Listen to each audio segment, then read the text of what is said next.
What's wrong here? So we got the Wii U booted up into Wii mode. Thought I'd get that ready beforehand. Hello, welcome back. Alright, hopefully the lighting would readjust itself. I think I set it to manual, but it seems like it's a little on the bright side, so it's probably because of the Wii U gamepad screen. Alright, so gonna be booting up to Endless Ocean yet again, and also have the Wii remote ready. Just gotta find the game disc. Alright, swap out the game discs. Here we go, Endless Ocean game disc. So folks that missed it, we did a little re-unboxing to showcase the packaging for the physical edition of Endless Ocean, and we got through the manual, and I showed the inside of the box, which is, you know, early releases of Wii games would have like full cases that would, you know, fill up the whole entire space. Because later on, in later releases, they would place holes in the around the disc holding area, so that way they would you know, become a little more eco-friendly, to save up on plastic. But yeah, it's a nice release. This game came out in 2007 in Japan, and then early 2008 for North America. Quite an interesting game. It's more of a sim, like a diving sim, sea diving sim for Sea Dive Sunday, and also an adventure game where you go dive in the ocean and you discover treasures in the sands and snap photos of all the sea creatures, and also, you know, just basically just discovering all these sea creatures, whales, sharks, rays, and so on. So let's dive back in. Hey there, Fanta. Welcome back. Yeah, developed by Arika, which don't really see the name of too much nowadays, but they rarely have releases out nowadays, but this was one of their titles. Just need to put on the proper swimming hat for me. Trying to click on it. Got some issues with the mouse as of late. Sometimes it doesn't click, sometimes it does. It may need some dusting. Alright. Oh, and also, up to the camera there. I managed to put 5 MP3s on the SD card, so I'm going to be testing out the music player in the game, so hopefully everything loads up fine. Here's the title screen and the official theme song that plays at the title screen. It's like a, I don't know what they call these kind of songs, like Celtic. I think it's like a, I don't know. It's a prayer. I think it's a prayer song. If you read the lyrics of that song, I mean, the whole song itself, genre-wise, is a very nice ballad, like a soft ballad. Alright, so we got mail. There's the official theme song that I based the animated screen. I did a little cover for the animated screen for these streams, and based it off of this current song here. Alright, let's check to see who is on board today. Get this little guy. Yeah, we're doing good. Just getting ready to do some diving today. Oh yeah, gotta wiggle the remote. Gotta wiggle and waggle to do the pets. Yeah, we're back to, oh my gosh, what is happening there? The penguin back there. Oh, interesting. We can grab them? Hold up. Oh, interesting. So there would be some sort of object that we could grab, and I totally forgot that you can grab the treasures that way. Like you have to press the A and B buttons, but I didn't know you can try to do that for the animals. So interesting. They hop around too, it seems. Alright, so it looks like it's just those two today. I wonder if she's still, if our partner here still mentions the dolphin.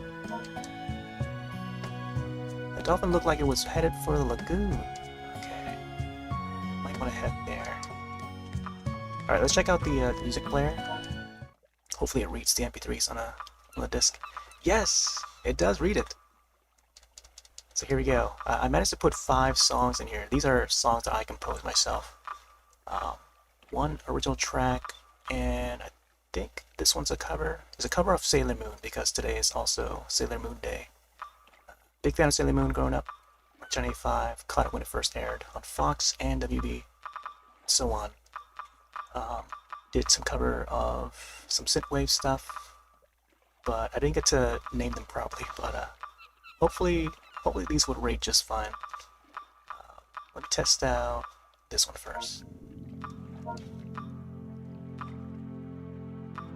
And let's take a gaze at the ocean.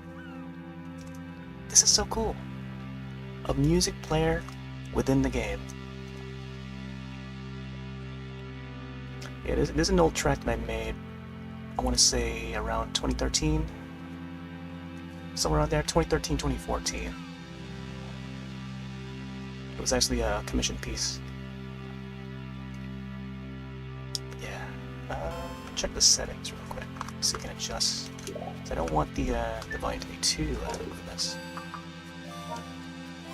Cool. There we go. Oh, cool! We can adjust it. I thought we couldn't, and then I probably would have had to like load down the volume on the MP3s themselves and just re-export. But this is pretty neat. All right, hopefully, I don't know how it's gonna play the MP3s. Whether it's gonna go in order of how they appear in the list, or I guess we'll find out. But that's cool though. Here they're young. Alright, let's check out the report. Aubrey, this letter is in regard to your recent performance in Diving Guide. Yoko has given your performance 5 stars out of 5. Highest rating possible. She had many good things to say about your performance and plans to return in the future. Foundation thanks to you for your hard work. P.S. You rock. You should write a guidebook or something. Great job, Aubrey. There's Yoko. She says thanks again. Hi, it's Yoko again. Thank you for the other day. The splendor of the Manola I see is well established within my academic community. I learned so much more about topography and marine life of the area during my dive. Thank you for your time. Cool. Alright, so it looks like there's no requests in the email just yet. Also, that's like a classic Nokia phone. I can tell by the buttons. Similar layout as like old Nokia phones. Maybe a little bit of BlackBerry too, but I think Nokia also had that sort of layout for theirs. Let's see. Check out the gear. I think we'll stick to this current outfit for now until we unlock more. Let's go back out. Yeah, today is also Wiggle Your Toes Day. Let's see, just again.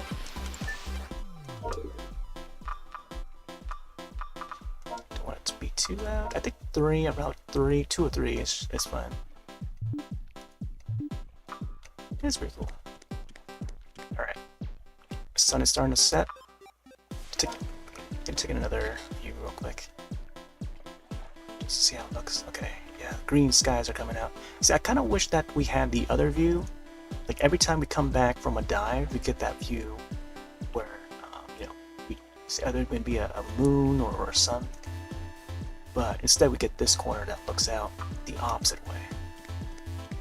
Anyways, let's see where we can go.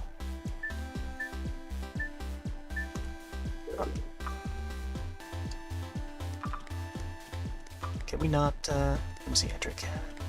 Oh, wait, yeah, I do have to go to the camera. This is where we get to choose the destination. So, I think last time we mostly swam around here, the rock bluff, and then we went over here. So I don't know why it didn't save, unless it didn't save. Then, yeah, I don't know. I thought I'd save it, but we can always go back. I thought we were already there. Oh yeah, we wiggle the trolls all the time. In fact, we're wiggling right now. Yeah, it took me a while to drag the files to the SD card because the one I'm currently using on the Wii U are the full-size SD cards. So let me see. It's like, you know, it's a big size like this, you know, but it's a, I think it's 2 gig, right? It's 2 gig, and it's not one of those ones where I would use an adapter. Like, this is an adapter. I just use like a, you know, plug a micro SD card. So it's one of those old ones, and the read write was really slow. Yeah, so it's like an old gen SD card, and I didn't have it's tough to find my old SD card reader, like old SD card reader, where it would take the full size SD cards and then you know, have Windows, like current Windows, able to read that card reader. It picks up the card reader just fine, but it didn't, for some reason, didn't read the card. So when I plugged it in, so what I had to do is plug the regular size SD card to one of my Nokia devices, which was the old internet tablet, which is this one here, N800 model. So I had to hook up to the back, and then because this device takes the regular size SD.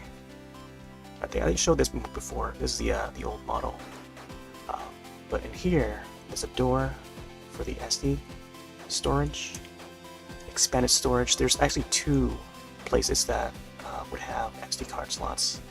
One underneath the battery, so I would remove this, then there would be one right next to the battery, and then the other slot would be right here, as we saw. This slot would be the regular size SD, and then the one back here would be the mini SD. I feel like most folks have not seen the mini SD. And again, this is like a little tech class or tech session. But regular size SD and then mini SD. This is actually a mini SD adapter to regular size SD. Watch me pull out the mini. This is a mini SD for folks who had not seen this before. It's a Nokia branded one too. I think this one came with the internet tablet itself. 128 megabytes of storage. A Nokia branded one. But yeah, this is how it looks like. I don't know if you don't see these around too often unless you were around. If you had, you know, if you were a tech geek like I was back in like the mid 2000s or like early 2000s, mini SD cards were a regular thing.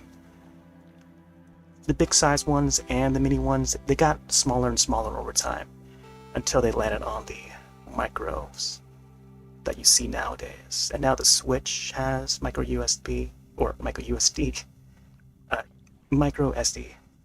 I mean, but you got it, you know, connected through like a card reader through USB and stuff. But yeah, long story short, it took me a while to drag those MP3s to the card and then plug it back to the Wii U. And we are. And for some reason, oh yeah, we can't dive because it's nighttime.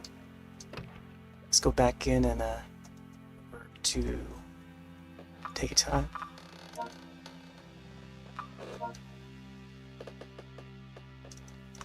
There we go.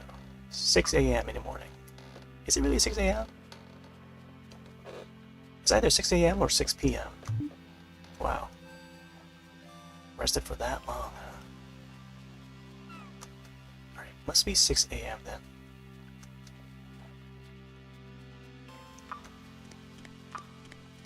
Okay, let's go to our dive. Yeah, every stream has a text session. But yeah, that's my old Nokia device.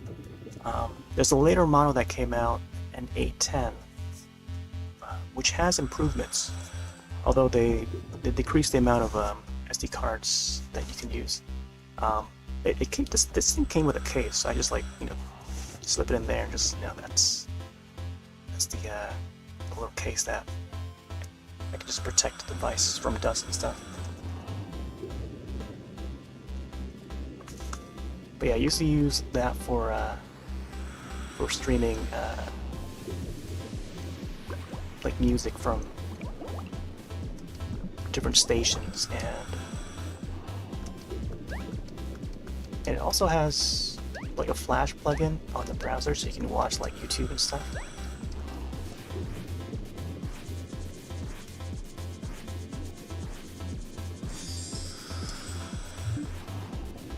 Oh, you know what I forgot to do? I'll probably do it next time. Hopefully. Check where this map is. Man, I forgot what the buttons are for this. I'll just do like a free dive until it's time to go back.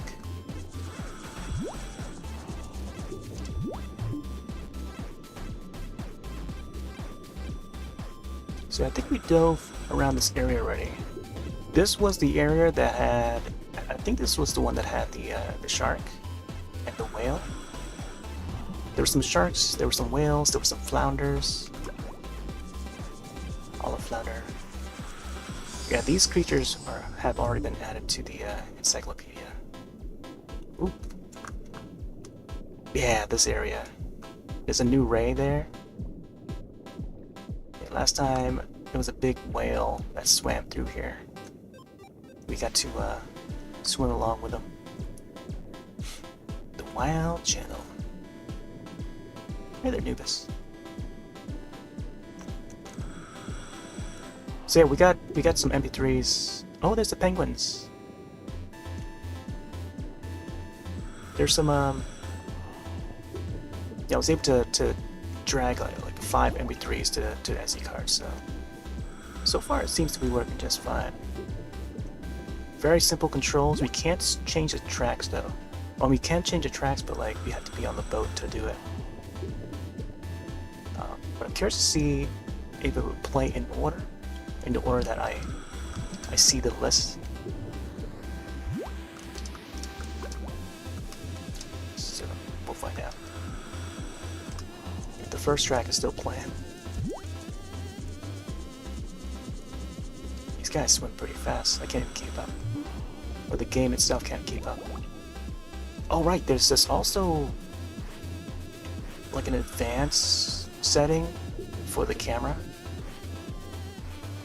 Either the camera or the control, but I'll have to go back on the boat to adjust it back. There's the whip ray.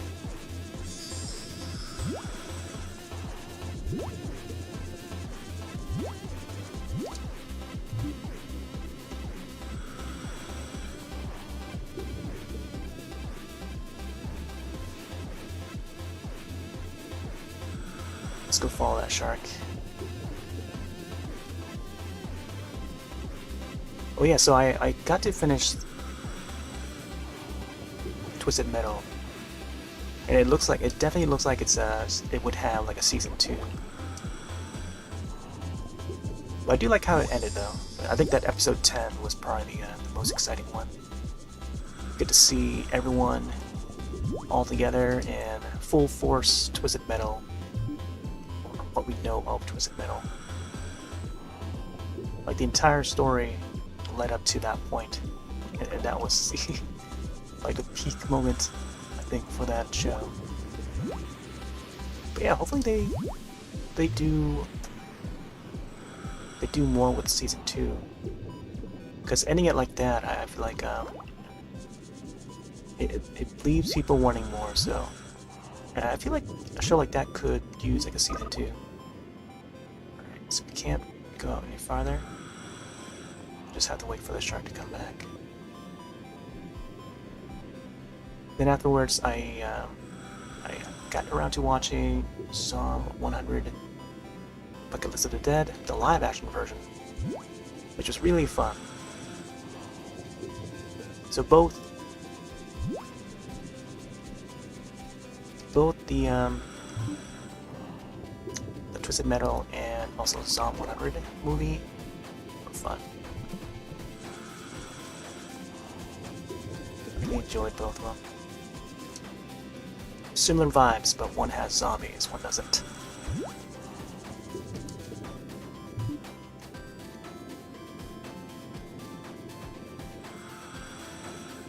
Did a great job with Twisted Metal, but yeah.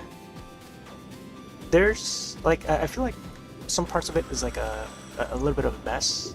Like I feel like they rushed a lot of it too. But, you know, it gets to the point. But, you know, it's to the point, and I think that's what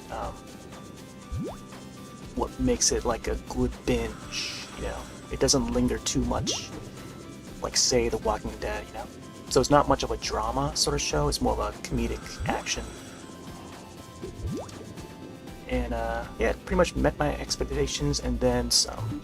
Because I didn't expect there to be, like, blood splatter and stuff. So that's where Sweet Tooth comes in, and we got like an equal moment, you know, like a balance between, you know, the main characters, and then there's that side character or subplot with Sweet Tooth and friends. So I like that part of the story. And seeing each of the characters like on their own, you know, how they made it to the end and stuff by episode 10, and then everyone just clashed together. So that was pretty neat. But yeah, I hope to see more like that.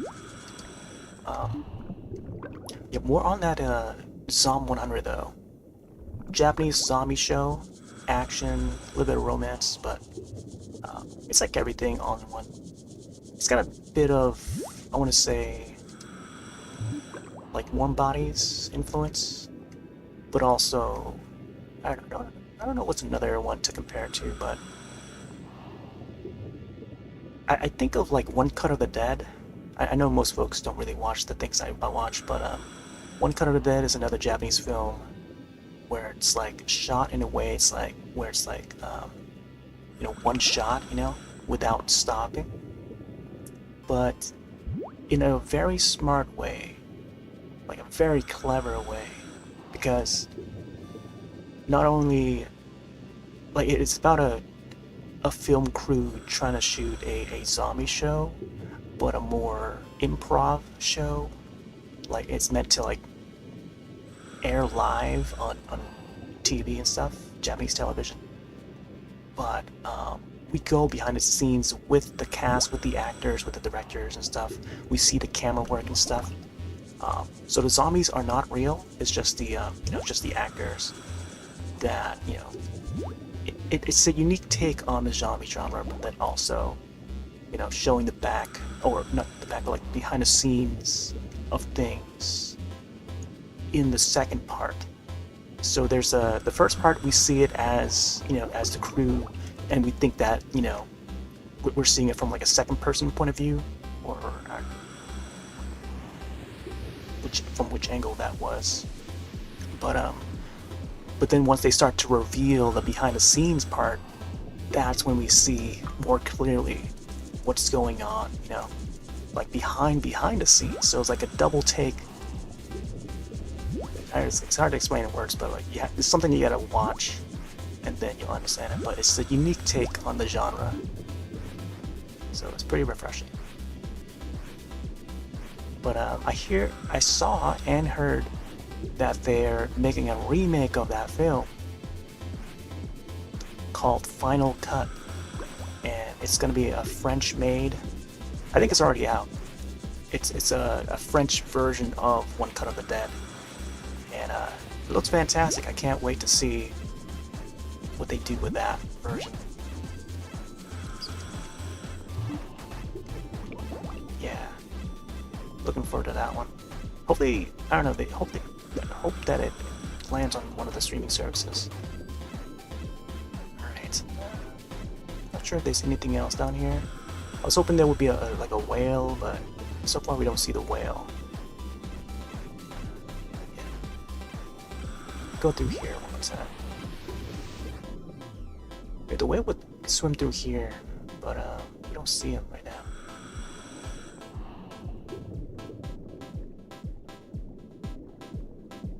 But yeah, Zom 100. There's also an animated series that's continuously getting added. Like each episode is getting added to Netflix like every Sunday or something like that, or every Sunday like our time, but in the AM or something like that. So it should be added. It's more like Monday. Like if it were going by Eastern time, it would be Monday, and then in the AM. So like in a few hours, there should be episode 5. But right now, I think there's only 4 episodes. So the show is still going, and both the animated series and also the live action are based on a manga, an existing manga. But then the cool thing is that with this property, they put both out at the same time. Not at the same time, but like close to each other's releases on Netflix. So I can't think of another property that does the same thing. But yeah, having both an animated version and also live action at the same time in the same year, it's both confusing but also awesome to see that sort of thing. So I'm curious to see what others think after watching both of them. Because I feel like so far, with only 4 episodes that I've seen, or 3 episodes that I've seen, the live action counterpart does give in more details in some of the scenes, whereas the animated one, it's a bit different. They seem to cut off some parts for some reason. So yeah, when folks say that they're like, when they ask whether or not there's any good live action adaptations at all of Japanese properties, then this would be one to look out for, because I feel like they did a good job with this live action one. But there's also something that occurs in that was really cool, and I wish I could mention it, but it will be spoiler territory. But I would say that it does involve an aquarium and sea creatures, but I wouldn't say more. It's a great one to watch for the summer though, like around July or August, like right now even, because the movie just came out. And it's a pretty long movie too. It's like about 2 hours long. Oh yeah, one of the actors, I noticed one of the actors, I forgot his name now, but he plays the character Kaguro, or Kaguruya. I've seen him in a lot of movies. He was in Kill Bill, he was in Killers. I have the Blu-ray of Killers. He's on the cover of Killers. It's a psychological thriller film, by the way. I don't think many people know heard about it, but he's a Japanese actor. He's also in Blade of the Immortal, Takashi Miike. I think he's in like a few, maybe at least a couple of Takashi Miike's films. Blade of the Immortal. Oh, what's the other one? There was another one that he did many years ago, but I can't remember the title of it now. But that was it was one bloody film, I'll tell you that. And the same thing with Blade of the Immortal. That's another adaptation, which was really neat. That was Miike's 100th film that he's ever done. But he's also, yeah, I'm trying to remember what else the actor was in. He was in a lot. Oh, he was also in the Rurouni Kenshin live action. I think the latest one, if I recall. But yeah, like throughout the film I was watching, it's like, wow, this guy looks so familiar. I can't pinpoint where. And then it just came to me. All right, let's get back to the boat. Apparently the soundtrack just like cycles, not really cycles, but it just repeats the same tune, so it doesn't seem to go through the playlist. It's just that one song.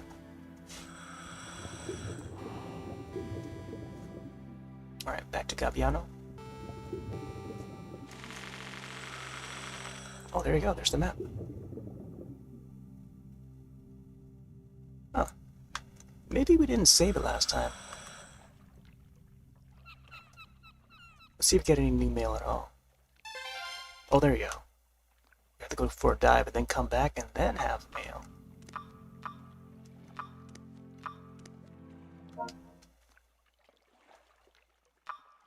Alright. I do have the Sailor Moon song. This is a cover that I did. Instrumental cover that I did a few years ago. I forgot how long ago, but I think by 2020 I finally put it up for public, and I think the first like reveal of it or public reveal of it was through Twitch Sings. I did like a karaoke video, lyrics video. But yeah, this was a song. This is one of the ballads from the end of season 1 of Sailor Moon. And again, yeah, I feel like not many folks here would be familiar enough to recognize these references. But yeah, this is my version of that song from Sailor Moon. But yeah, I think later on, after that Twitch Sings that's closed down, I went ahead and uploaded the karaoke video to YouTube, so that way more people have access to it and just sing along to the song whenever they want. But yeah, I feel like I need to put up more karaoke videos, or you know, yeah, just in general, I've got to get back to getting more karaoke videos up. Alright, looks like we got a request. Ari Thorman, Rihanna's Foundation request officer. We have a request from Will Gain. He'd like to explore blue holes. He would like to explore blue holes. Let us know if you can fill the request within 7 days. If we get a positive reply, we'll send the client to you. Many islands smell upon you. Alright, let's do this.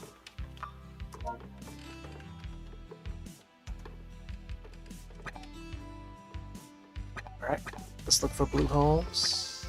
Maybe we have to like dive around a little more to find it. Oh, there it is. Oh, okay, this is like back to the beginning.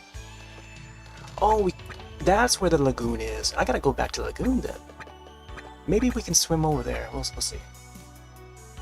Alright, off to the blue holes we go.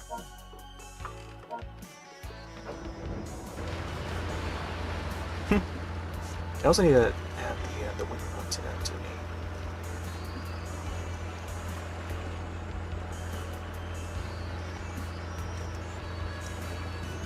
Where is it? Remote. Yeah, like double click for the mouse to pick up.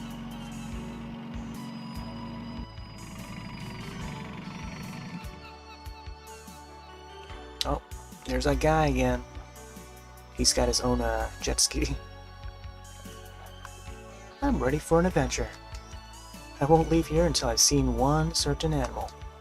A teardrop butterfly fish. Man, I don't remember if I've seen that at all. I guess we'll find out. You'll make it happen, right? Okay. Yeah, we got our own boat. And I feel like exposure is like too bright. There you go. And now we're seeing the actual colors, I think. Still a little bit blue though. Oh, it cuts off the ID tag.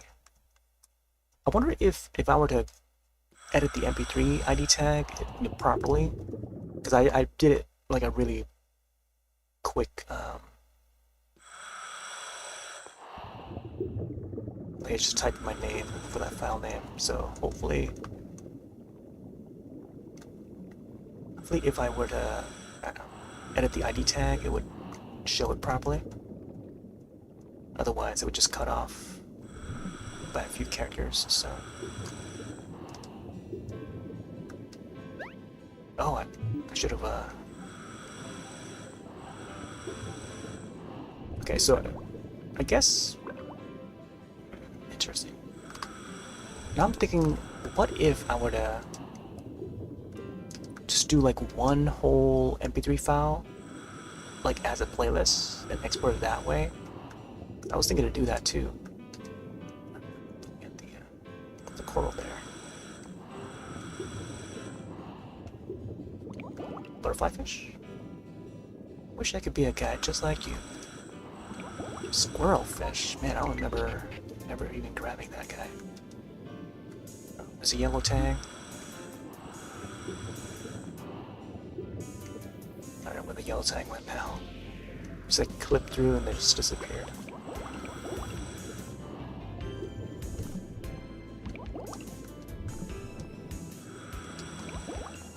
Okay, so we got a different type of butterfly fish.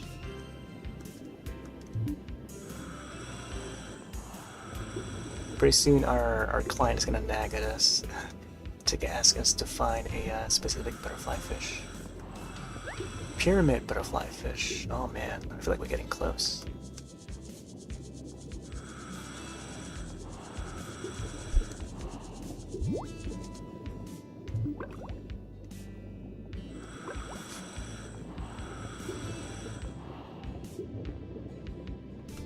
Another long nose there. Hey, blue tang. Wonder if this blue tang has found its Nemo yet.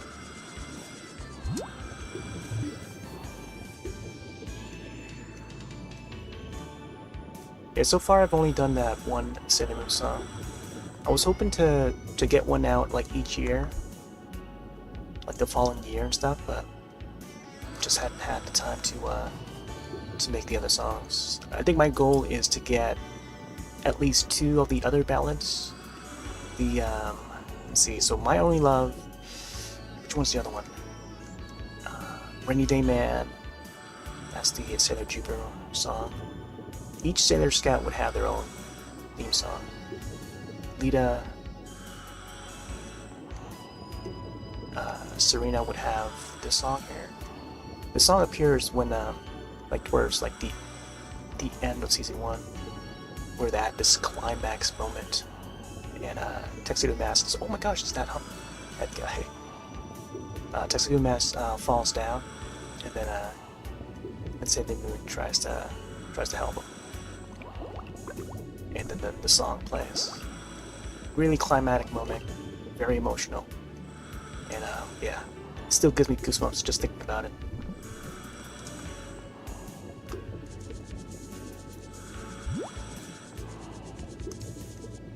Yeah, I was a big fan. Me and my friend were big fans of the soundtrack. We had the actual CDs. Actually, there was a few of us that really enjoy the music from the show. And then I think I picked up the CD first, and then my friend was surprised that a CD existed, so I told him about it, and then to grab a copy. So yeah, we would sometimes listen to it, hang out and stuff. So I still have my CD. In fact, I had a whole lot of CDs. Even the Pokemon, like when Pokemon started airing in the US, there was a soundtrack CD that they put out. Picked it up at Walmart. It had a lot of the songs from the show, the first season. Some really good songs. To Be a Master, that's the first CD. That's the one I got. I also got Tenchi Muyo. I think I got 2 CDs, Tenchi Muyo. One is a compilation from Pioneer Animation. And then, let's see, what was the other one? The Tenchi Muyo was like a Japanese release based on, I think, the second film, Tenchi Muyo in Love 2, I think, where his daughter arrives from the future. I don't know what it was, but like back then, I feel like a lot of shows that involved time travel would have like a sibling or child from the future arrive to them and interact with the main character. That seemed to be the trend back then, like back in the mid-90s. It happened with Sailor Moon, it happened with Tenchi Muyo. Yeah, I kind of miss Tenchi Muyo. I feel like the no one really mentions Tenchi Muyo nowadays anymore. So I feel like the series has changed so much. Even the latest iteration of Tenchi Muyo, the art style is totally unrecognizable. I couldn't tell, like it looks so different from what Tenchi Muyo used to be. But the early days of Pioneer Animation, me and my friend would be big fans of the old series. Ryoki was the mascot. I don't know where to find this one butterfly fish. Guess we just gotta keep on swimming and looking around.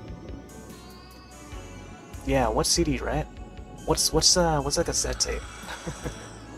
That's what my friend would say. Like, oh yeah, what is a VCR? Oh, what's a VCR? Like he stops us in the middle of a conversation. Oh, what's a VCR? Of course, he's just joking.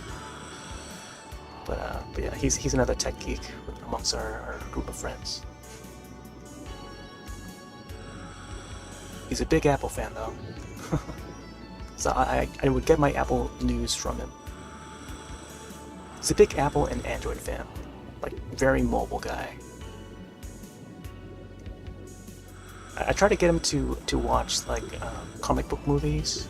And then there was one show in particular, which is The Flash, that aired on the CW.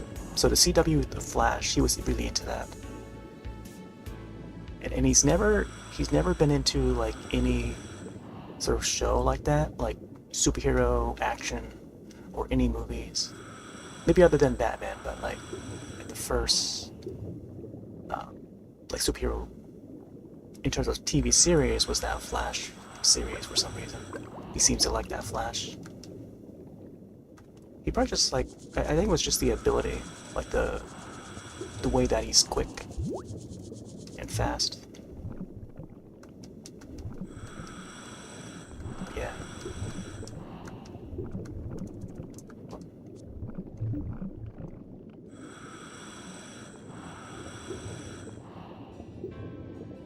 See, Witty 2? Yeah, I would say that, yeah.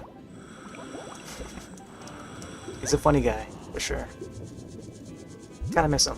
It's been a while since I've seen him. It's been like, even during COVID, haven't seen him since then. Because during 2020, like we just sort of like lost contact with everybody. Aside from a few folks, still keeping in contact. Like our camping trip, that was like our main group that we hang out with often, and like that was the only time we got to hang out this entire year so far. But I guess only digitally we keep in contact that way through text. So we each have families now. Well, besides me. I mean, you know, like our own families again.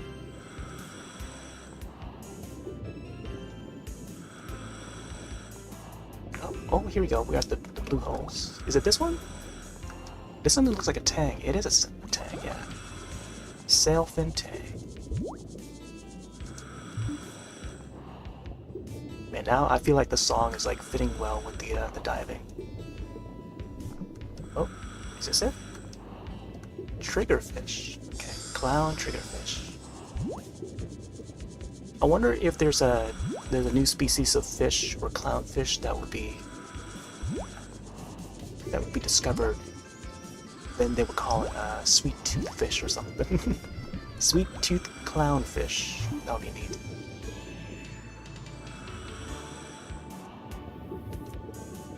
Check over here. It's another clownfish.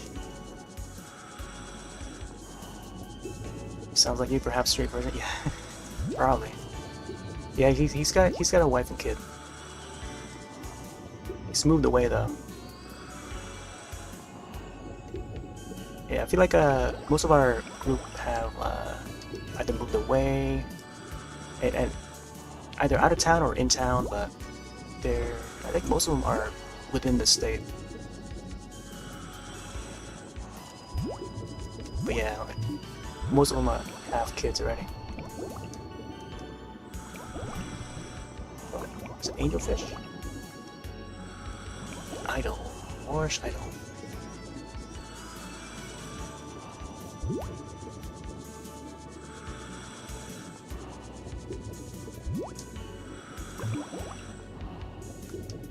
Teardrop butterfly fish. Man, I don't even know if I've even found this teardrop butterfly fish. I feel like I would have remembered if I did. An hour away? Yeah. Yeah, for us it's like about an hour away. Like we live like right close by New Hampshire, so convenient for us to go to the mall and purchase tax-free. It's a tax-free state, so we have a chance to avoid paying tax. But not New Hampshire. Those are butterfly fish, I think.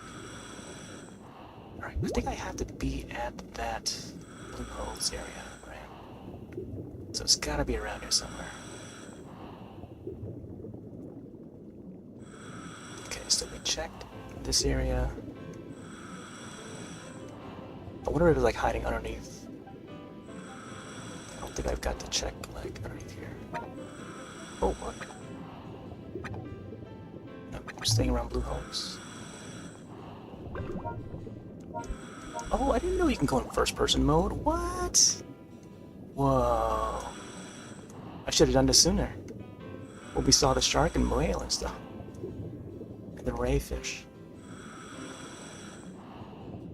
Whoa, first person mode. This is pretty cool.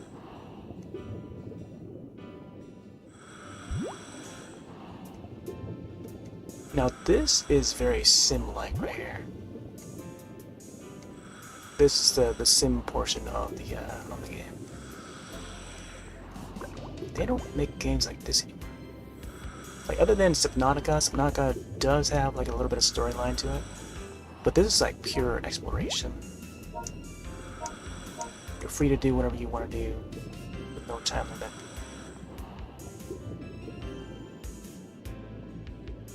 Where is it? Where is a teardrop butterfly fish? Gonna have to keep on searching. I feel like it would take another hour to find this fish if I hadn't found it yet. Long nose butterfly fish.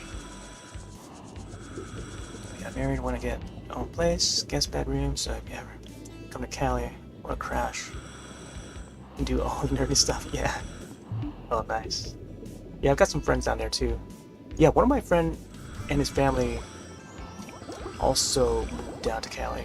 I think they went to Long Beach though. Long Nose? Long Beach. Yeah, Long Beach is a popular one.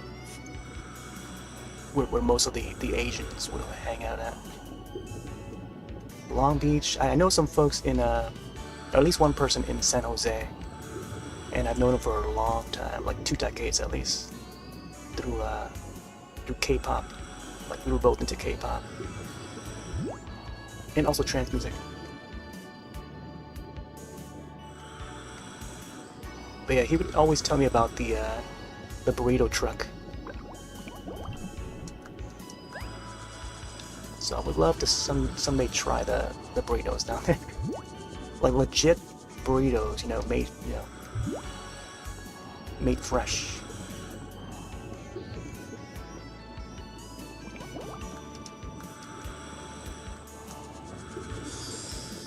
Am I Korean? Nah. But I used to listen to Korean music back in the early 2000s. It was something that was popular amongst like the Asian community. Like there was barely any other like race that were into it. Like you had to be Asian to know K-pop back then. But it got more popular over the years, and then more different types of people got into it, I guess.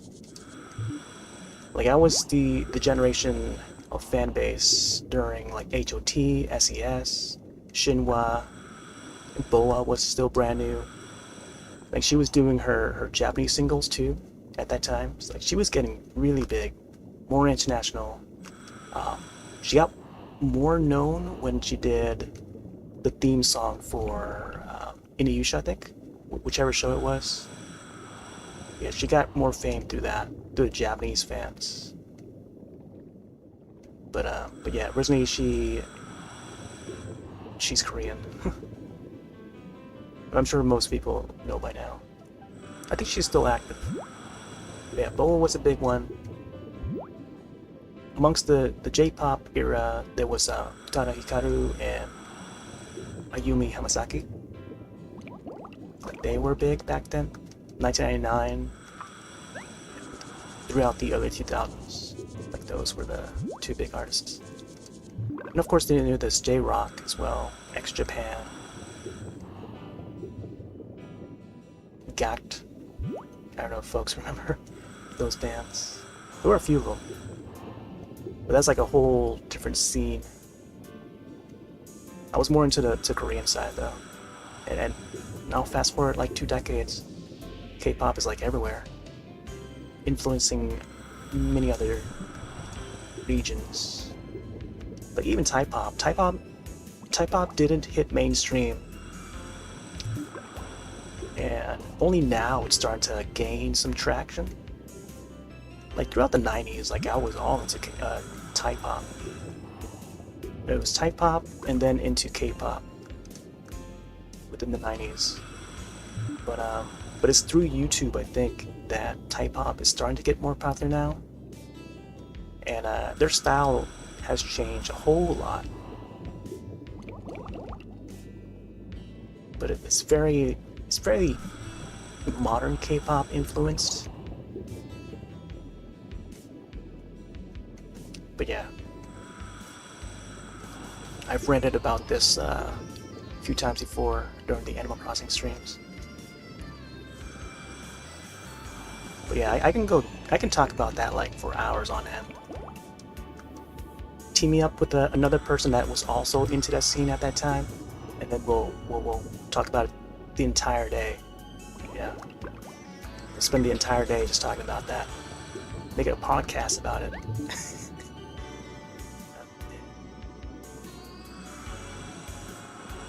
Yeah, there were some forums back then that would specialize in K-pop and stuff. Never gone to a dive like this before. Yes.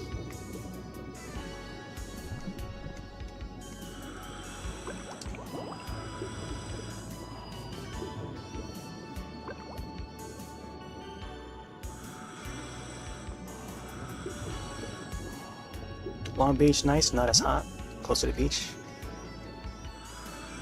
You said you went to Korean barbecue, a sushi restaurant? Don't be blasting K-pop? Oh, really? See, I've yet to try that. I've only been like to Japanese restaurants. They've got some Japanese cuisines over here. Asking what he was. Oh no, my parents are Cambodian, but I was born here in America. But yeah, that's more geographically. That's more in the southeast part of Asia.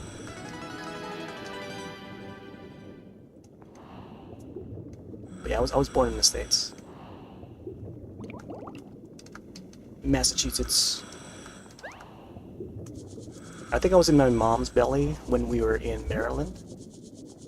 Yeah. I think they were there for like a couple months before they where I think it was like they went to 3 places, like Washington D.C. I think it's the D.C. or the state. And then they went to Maryland, and then they came here to Massachusetts. And then that was when I was born. It was back in the 80s though.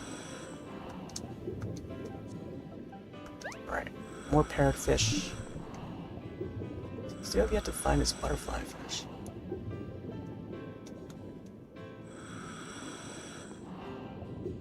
Mexican born in Cali, nice.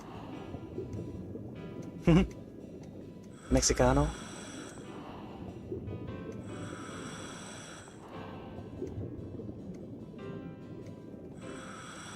Yeah, in our town, we have a lot of mixed race.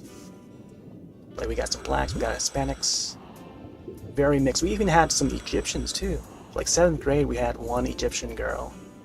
But man, I feel bad for her because she would get teased a lot because she was so different.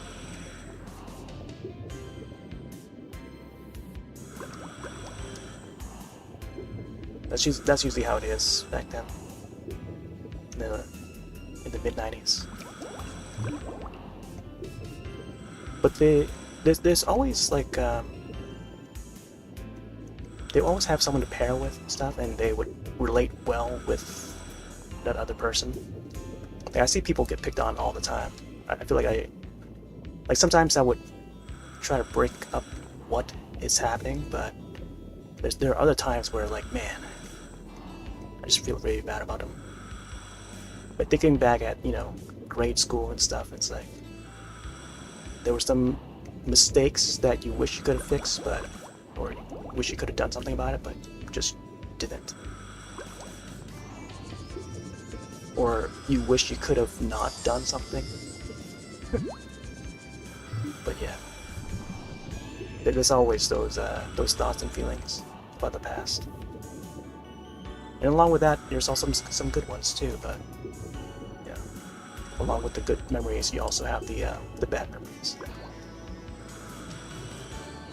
Oriental butterfly fish. What are the chances of finding an oriental? Now that's an old term. You don't hear that around nowadays.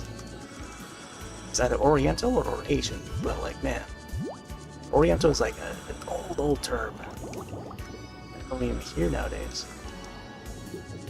They should call that the Asian butterfly fish, but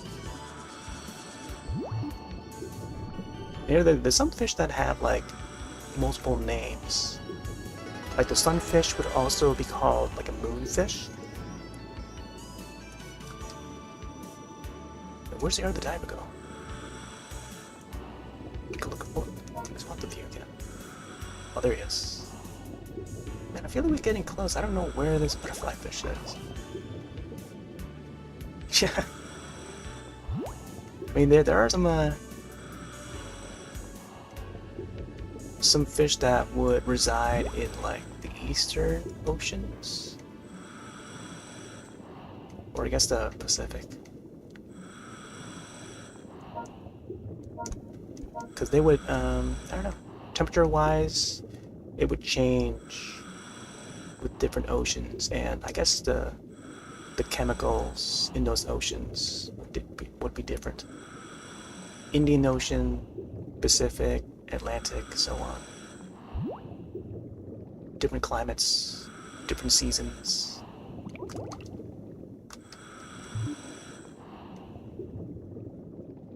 Oh, got another group over here.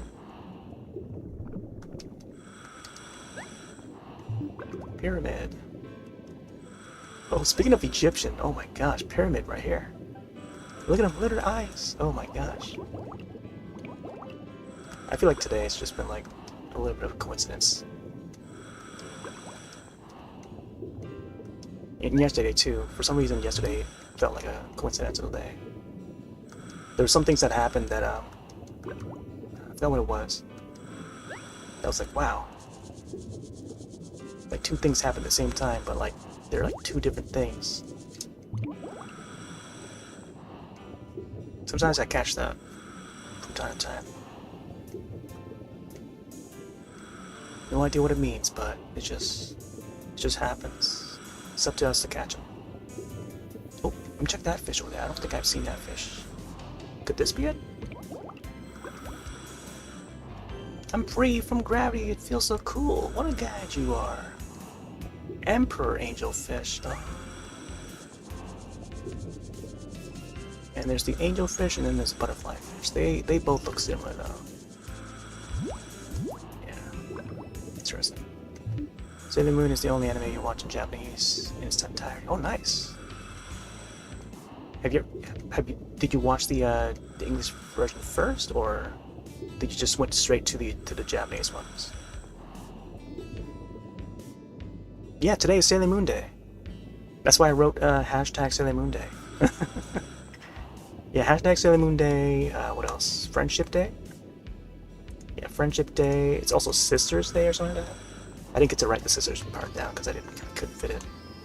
And what else? I've been trying to add more tags to Twitch to fill up the spaces and stuff. Wiggle Your Toes Day. Yeah, there you go. There's a few things, but I think those were the three or four that I want to add. I think tomorrow is actually Lighthouse Day, so I was deciding between either this game, Endless Ocean, where I could display my cover of the Sailor Moon song for Sailor Moon Day, or go with Tears of the Kingdom again, and then check out that lighthouse on that one region I was at last night. But yeah, Lighthouse Day tomorrow, I think.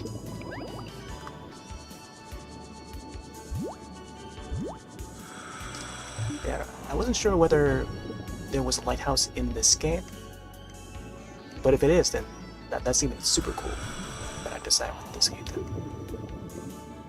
Otherwise, I think floating around through Tears of the Kingdom would be nice to relax to again. Last night we actually found Nadras. I think that's the dragon name. So we rode on the dragon the last like half hour. It was such a relaxing ride. Like I dipped down through the depths, and then I was able to catch up to him and then ride on his back for like a half hour. So he went through the depths and then came back out, and then rode across Hyrule for a little bit until I jumped off to back to Kakariko Ridge. That was pretty nice. Might do that again just for the ride. It was like going on like a train ride or something, and just checking out the view and stuff. Man, if only these animals can tell us where the exact butterfly fish is. But too bad they can't talk. Does it sound like you're relaxing when you're playing to... Yeah. Yeah, 2 a.m. Well, I mean, we got to a point where we started to relax, so it was just that moment where I got to ride on the dragon. It's a very cool moment, too. Can I...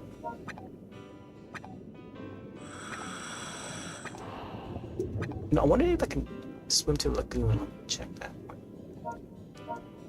Okay, looks like it's on the right side.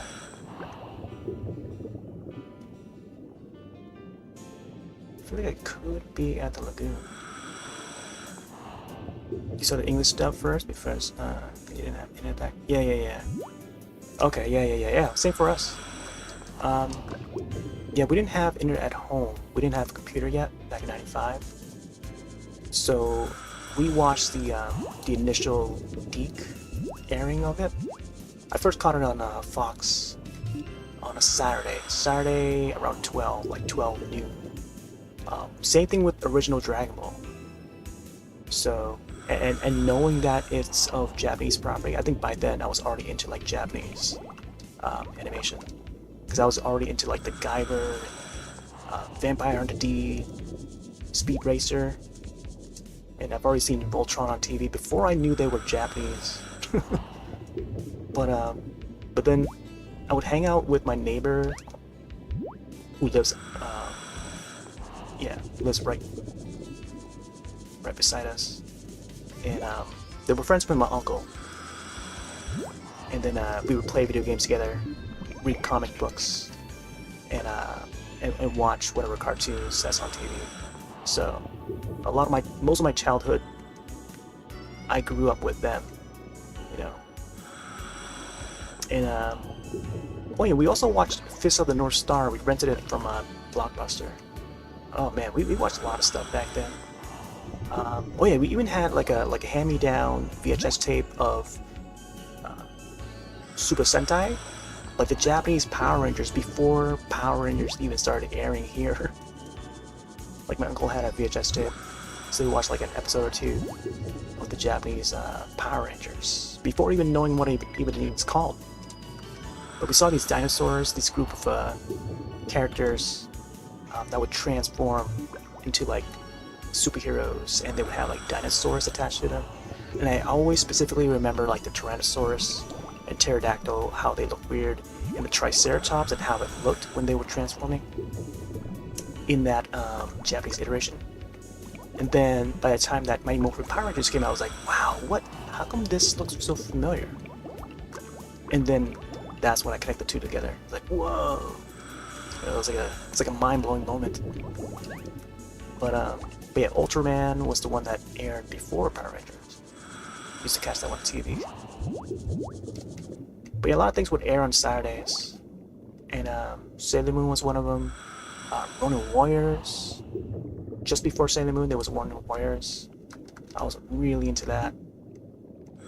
Summer of '95, and I wasn't the only one that watched it. Like by the time we got back to school, like only a few of us had watched that show, because it aired throughout that summer, like we were on vacation and stuff. And then I think it shortly ended right as school started again. So, you know, I was already in 5th grade. And then like, it was like one other person that also watched Ronin Warriors. Like, wow, yeah, we saw the same show. Stayed home, watched TV. It's either Nickelodeon, Fox. I think those are the 2 channels, and WB. Yeah. And I guess if you have the premium channels, you get Disney and stuff, or whatever channels that has, like, you know, movies on demand or stuff. Pay-per-view, remember that? I think that still exists, like sports shows and stuff, or sports matches. What? Secret spot? Go see what this is. But yeah, I would catch Sailor Moon on a Saturday, and I would try to catch it again so I can record it. And it was the very first episode where she meets Luna. Man, what is the button for this? Is it plus? Oh, it is plus button, okay. What is this? Diving with you makes me happy to be alive. Good to hear. What kind of fish is that? He's got arms. He's got elbows. He's got elbows. Who are you? Striated frogfish. Whoa. So I guess they're knees then. Striated frogfish. I've never seen like this kind of fish before. I didn't know they exist. A frog and a fish? Frogfish. What is that on his head? I feel like... Let me see if we can zoom in on this. Fish of Manolai aren't afraid of people. Open it. Want to see a teardrop butterfly fish? Here, we'll give this guy some food. Oh! Oh! There you go. See that? I like how he's eating it. He eats it like a frog. Yeah, come over here. Ooh, he's got like a censoring thing. I'm saying frustration. No, it takes me a little get to use the controls. Sometimes I don't realize I'm broke. Nothing would. Yeah. See, that's the thing that I made a note of, because remember how I mentioned, like, when he's taking nothing out, like when your weapon is broke, and like you continue to press the button, but like nothing comes out. He's like, Link is looking at his hand like, huh? What they should do is just automatically select the next button in line, or the next weapon in line, like as you're pressing that button. Even if it, if the animation takes a little longer for him to swap to the next weapon, like just do it. We're pressing these buttons multiple times, and if you're not doing it, then what kind of design is this? Alright, I gotta find this.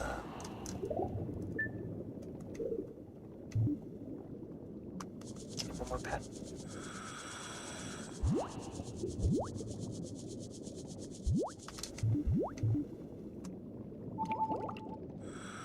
Oh man, don't tell me it's gonna be one of those fish that's like hidden in the sands. That's gonna be a wild one to find.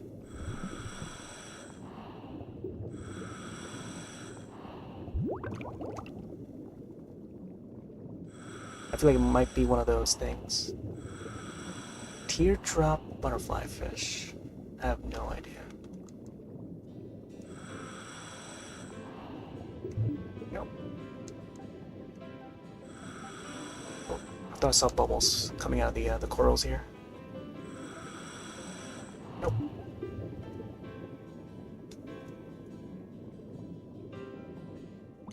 Is this fish nowhere?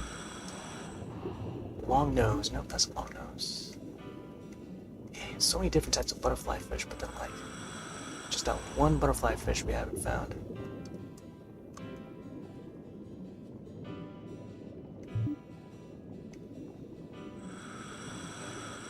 Really want to see a teardrop butterfly fish.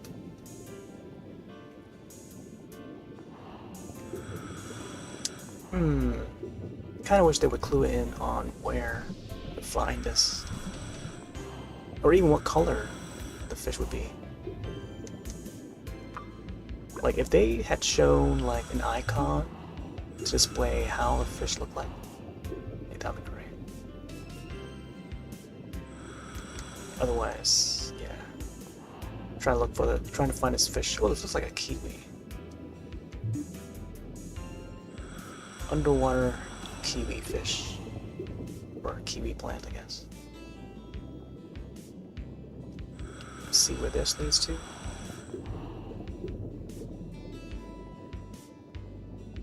Oh, more small fishies here. Lagoon. Oh, maybe we can find the dolphin here.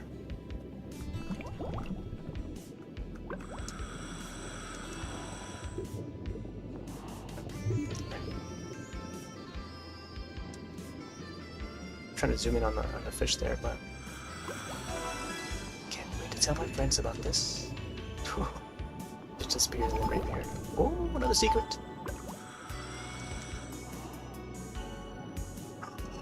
It's a new one! Every life is precious.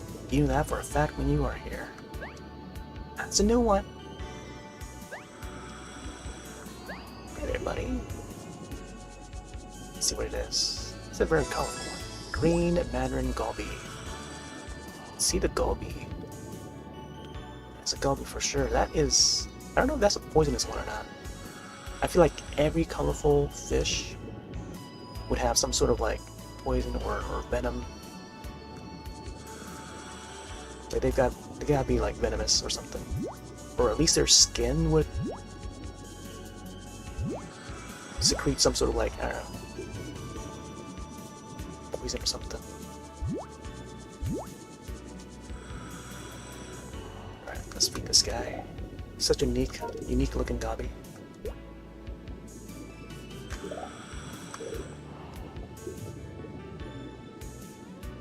Oh, it's not coming out from the car. Let's see. Don't want to waste the food. There you go. Now he's eating.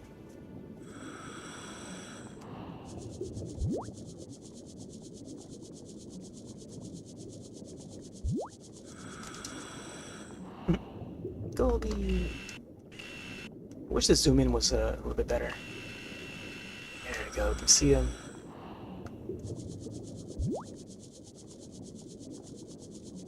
So colorful.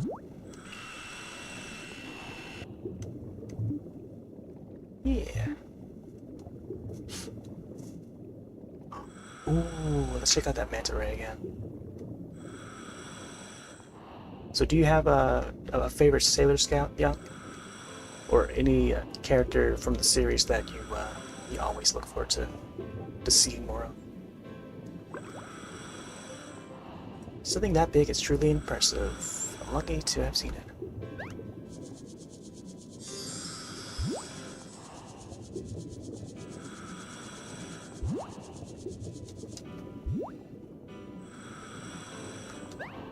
Like Mercury? Oh yeah. You love that she's nerdy, yeah. A smart one of the group. Yeah, they always like when it comes to like team-based like shows like that, whether it's like Ninja Turtles, Power Rangers, Sailor Moon, Big Bad Beetleborgs, you name it. There's always got to be a smart one. There's the brave one, the smart one, and then the I don't know, the sassy one. The macho one. Yeah. All different characteristics.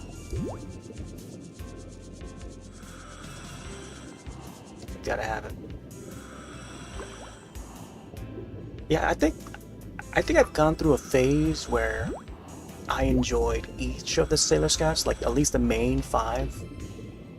Like Moon would be the, or Serena would be the introduction. The intro character that you would follow as she goes through her day, being teased by Darien, Meatball Head. Darien, who's calling her Meatball Head, and of course, this referring to the Deke sub, or Deke dub, I mean.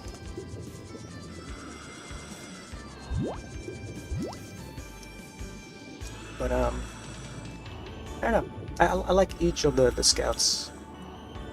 I think over time, I even went through a phase where I liked Lita, Sailor Jupiter, a little more than others, just because of that episode that she had, where they focused on Lita and they had the Rainy Day Man song on. Like that was just a really emotional one. So sort of got a feel of the character a little more.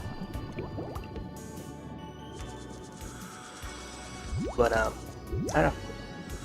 I think I landed on a point where I liked Sailor V a lot.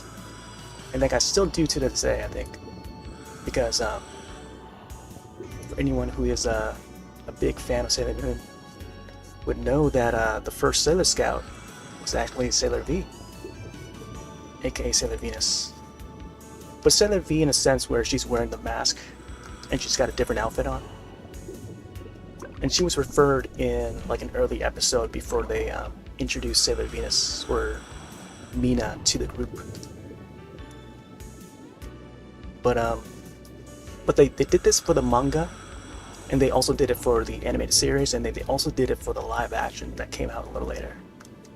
Yeah, early 2000s live action, which apparently was really good.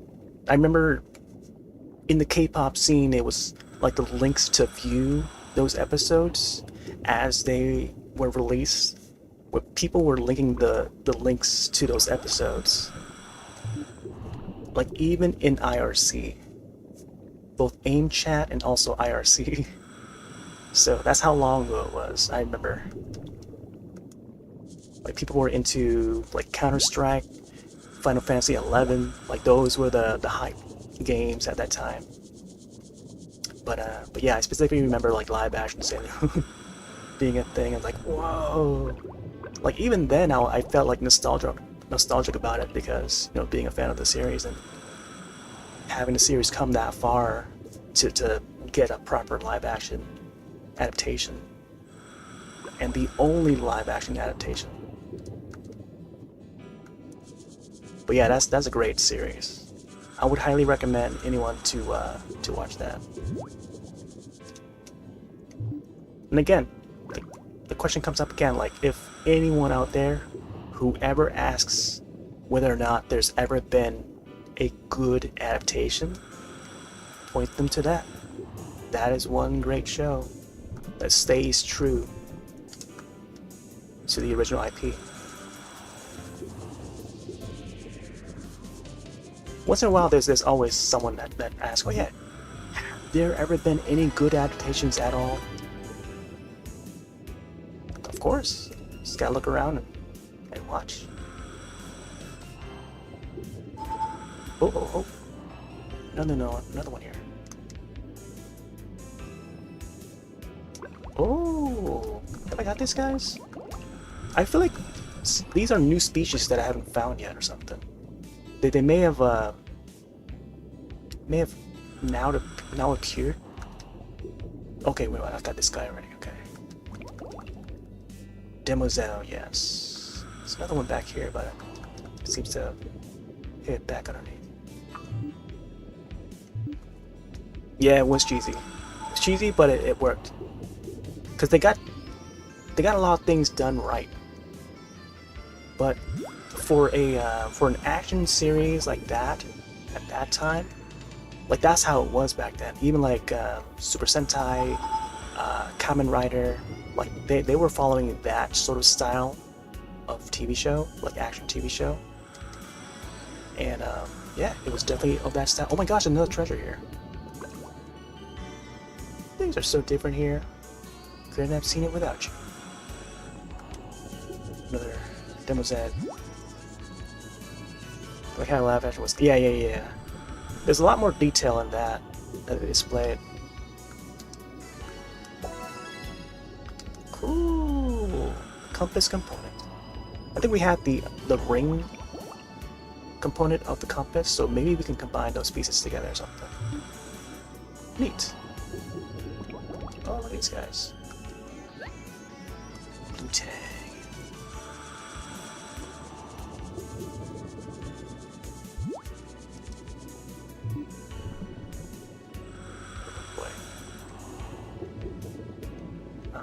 Oh yeah, other than Sailor Moon, I think there were some other similar shows. I don't know if you ever seen Pretty Sammy. That's another. It's an offshoot, like a spin-off series from Tenchi Muyo, where one of the younger characters from Tenchi Muyo universe suddenly becomes like a superhero, and she pretty much has her own like transformation. And Ryo Oki becomes her pet, her companion in that. So that was pretty neat for pioneer side of animation. But yeah, this is like the height of like magical girl, magical boy, sort of genre in the scene at the time. But that was like 95, 96, I think, with Pretty Sammy. We had to like rent it to see it. But yeah, it was based on Sasami, but they call it Pretty Sammy for the show. It's like a sort of nickname. But of course they're referencing, Sailor Moon stuff. Teardrop butterfly. No. Just can't find it. Let's see. 95, 94. There was also a Mold Diver. Oh my gosh. The sensor bar for the Wii. The Wii U gamepad just like suddenly ran out of battery. So you can charge it again so I can get that thing working again. I don't know if you ever heard of a Mold Diver. That's another old school mini-series that existed. Which was also done by Pioneer. Like, Pioneer was like a really good label at that time. especially for Tenchimoyo and El Hazard. Like my friend was into both those series. I think I've been here already.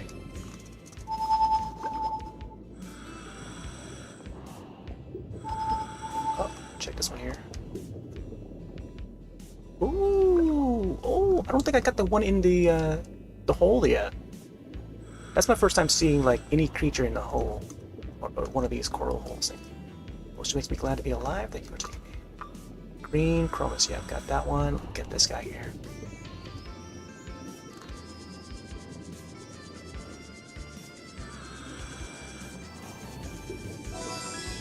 Red Spotted Blenny. What a name for this fish. I'm gonna try and feed him. Gonna try and get him to come out. Man, if only the sense of bar. Try to turn the meat pan up again.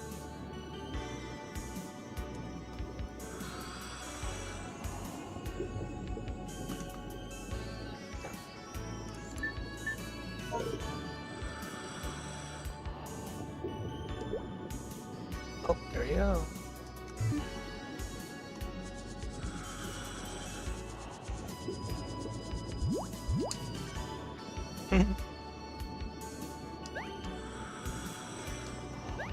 Let's back in.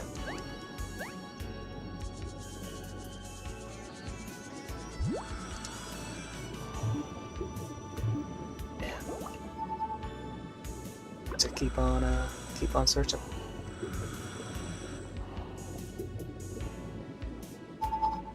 Oh, how come there are so many of these secret spots here? Oh my gosh, is that a shrimp? It needed to be a fish for a day, wouldn't you? Ooh, there's like two of them here. Let me see. Is it another gobby? Yellow Watchman gobby. Gobby. I think there's a shrimp back there too. Yellow Watchman. We gotta put some food in so that would attract the shrimp. Come on. Oh, there you go. Randall's Pistol Shrimp. There we go. Man, I wish I could. There we go, I can zoom in. Haha, the gobby fish. They look like the ones that in like SpongeBob and stuff. Man, we only have 4 left.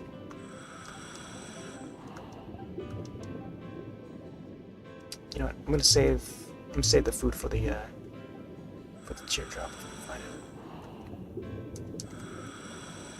I feel like this is gonna take the entire session to find this fish. Seems.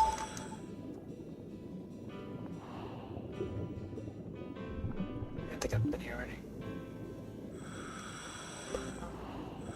Ooh, let me check this one. Emperor, oh my gosh, yeah. I think I saw the same fish at the other place.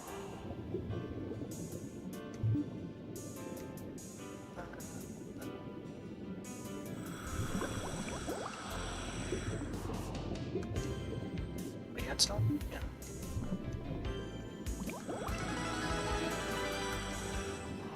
This guy seems happy. We've yet to find that one fish. With the yellow nose, long nose, I mean.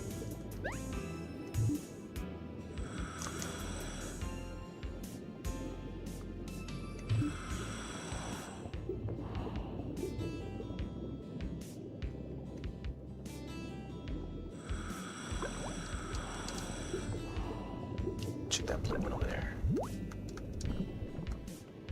Gross. This one looks a little bit different. We found it! We found it! Yay! Oh man. Oh wait, speaking of yay. I think I do have a command for... Also, I don't know if you have BTTV plugin installed, but these are some of the emotes. These are pre-made ones that I found on BTTV site. I selected the sloth ones. It's like a sort of placeholder for now, at least. Wow. Oh, there you go. Wow. Cool. So we've got. Look at how well it blends in with the long nose ones. Like they're yellow, got a little bit of black and white onto it. It's like pretty tough to spot. But now that we found it, we can add it to the encyclopedia. Then I guess we can feed them all the foods. Yeah. What? The parrotfish is in the way again. What? There you go. Pet him. And then the other butterfly fish coming in. Teardrop butterfly fish. There you go. Man, even the emperor. I feel like this one looks like the emperor butterfly fish. Except the emperor one has like more noticeable scales. You can see the patterns on the scales. Size-wise and shape, they look very much like the long nose. There you go. Except these guys have like a short nose. With the emperor right there. Alright, let's give him some food.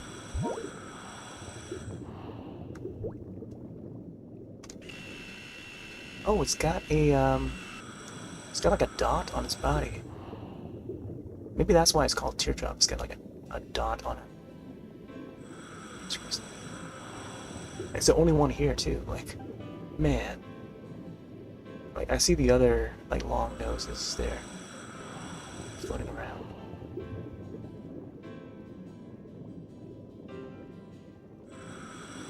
This is nice.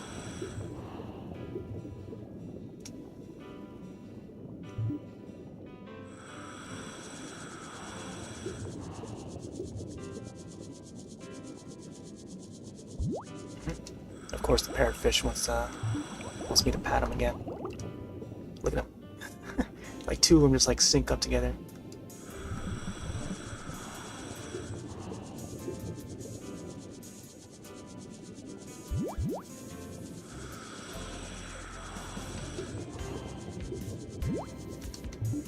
Alright. Hopefully our client is happy. Never gone on a dive like this before. Of course you have.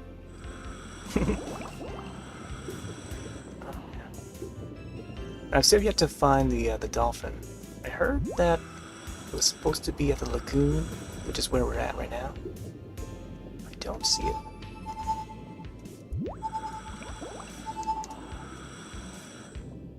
Oh, there's a goby. Green mandarin goby. Oh, swimming upside down.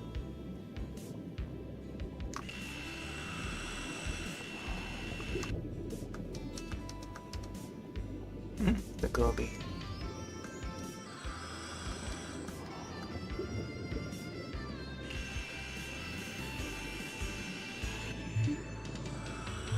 Alright, let's make our way back. I feel like we should explore a little more. I don't know if there's anything else to find. Like there's probably some other secret fish just waiting for us to find. Guess we'll look around a little more.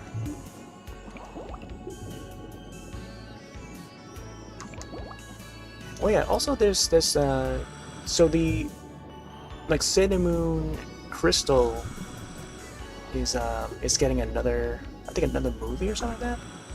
I saw that they, what was it? Well, at first the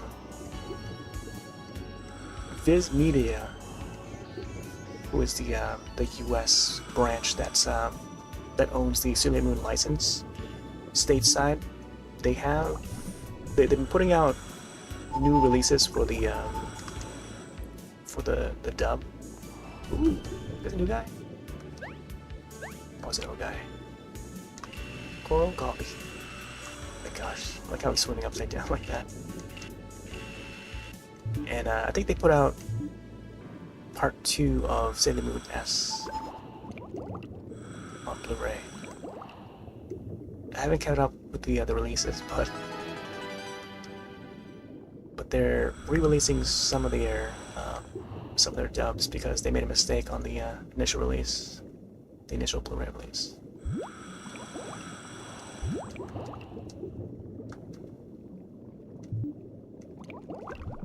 But it looks like they fixed up a lot of stuff. Although, that's the first time we've seen or heard English versions of the last season, like the final season of the show.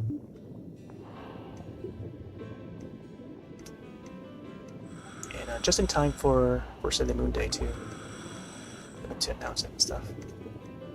And Japan's side, I think Toei is prepping up for the next Sailor Moon movie, which is Sailor Moon Cosmos, I think, if I'm not mistaken.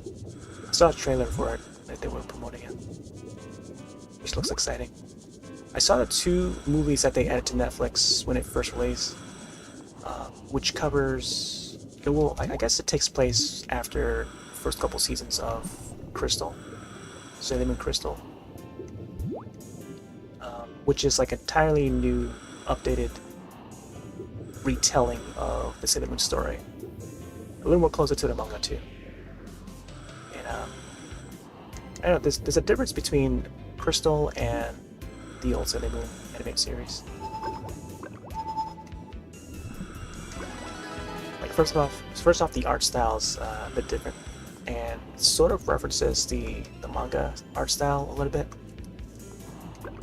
but a modern take on it.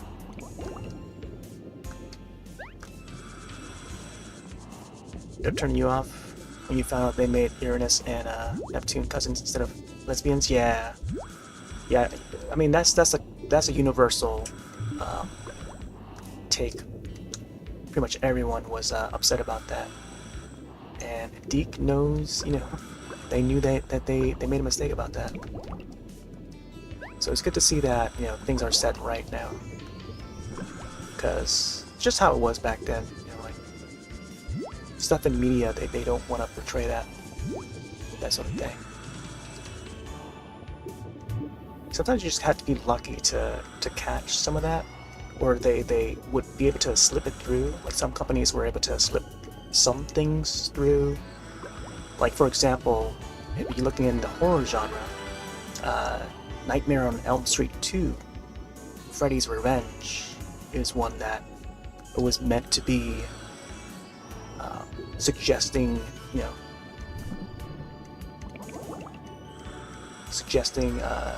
the character to be gay and stuff, but it didn't really show up on screen. Well, it showed up, like there's a few hints on it, but it's like innuendo sort of thing, like double meanings.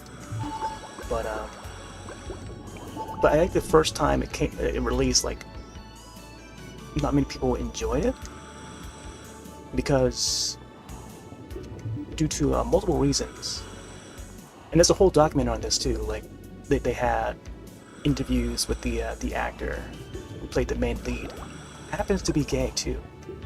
Like he had a hard life after that movie, after that film, because everyone hated him, and there's just a lot of problems within the making of that film in general. The director, like the actor versus the director, he wanted to get an apology from the director, and like after all these years and stuff, and yeah, it's a pretty emotional one too. Scream Queens, if you want to look it up, it's on Shudder. But it's a trailer on it. Read the trailer to see what it's about. And yeah, that the entire like second film. So first off, just to put things into perspective, is that Wes Craven only meant to make the first Nightmare to be the only entry, but New Line Cinema, which is the label that was under, wanted to turn it into a franchise, and the franchise as it is today. So that's why they hired a different director, writer to make the sequel. and then, you know, thus spawning mini sequels where the first film ended just fine, you know? Like, the first film is still the scariest of the bunch, but then after that, it just got more comedic. Um, yeah, just because of, you know, the way the character, Freddy Krueger, his lines are always, you know, punchliney. And, you know, very comical character. That's why many horror fans love him so much. I was more of a Jason guy though, but Freddy's always great. I grew to like him a lot more though later on, as I grew older, because of the concept of dreams, and it's just like a genius idea. I just never really thought about it too much. Generally, I thought it was like, yeah, that's good and all, but like Jason was usually my my go-to when I was a kid. Nowadays, anything goes. I also love The Ring. The Ring series is great. Like when that came out in 2002, The Ring remake, the you know, the English version. Naomi Watts. Like I was pretty into that. Like, yeah, that was like one of the biggest moments. Like that brought me back into like horror genre. Like for me, I think like even by then or before then, like during the 90s into the 2000s, it was like sort of getting stale a little bit. Like we had Scream, you know, I thought was fine. I Know What You Did Last Summer and so on. Urban Legend. So it's a lot of slasher genre, but it wasn't like, it's a lot of the same old, you know, slasher genre. But there wasn't a lot of like paranormal, you know, sort of stuff. Other than the the Blair Witch Project. You know, that came out. My cousin was so into that, and he told me like word by word of mouth. Like my cousin told me about that movie. I was like, whoa, that sounds awesome. You know, it sounds scary and stuff. And the reason why we watch these scary movies is just for the scare factor, you know. So hearing about these movies, you know, spreading the word, it just sounds like, you know, it's, you know, a must see. So it's like, it's believable, you know. So yeah, the Blair Witch, that one was really good. I mean, you watch it now, I feel like people would be jaded by it, but back then, man, the internet was not like the entire, like, this was before, like, around internet was still pretty new.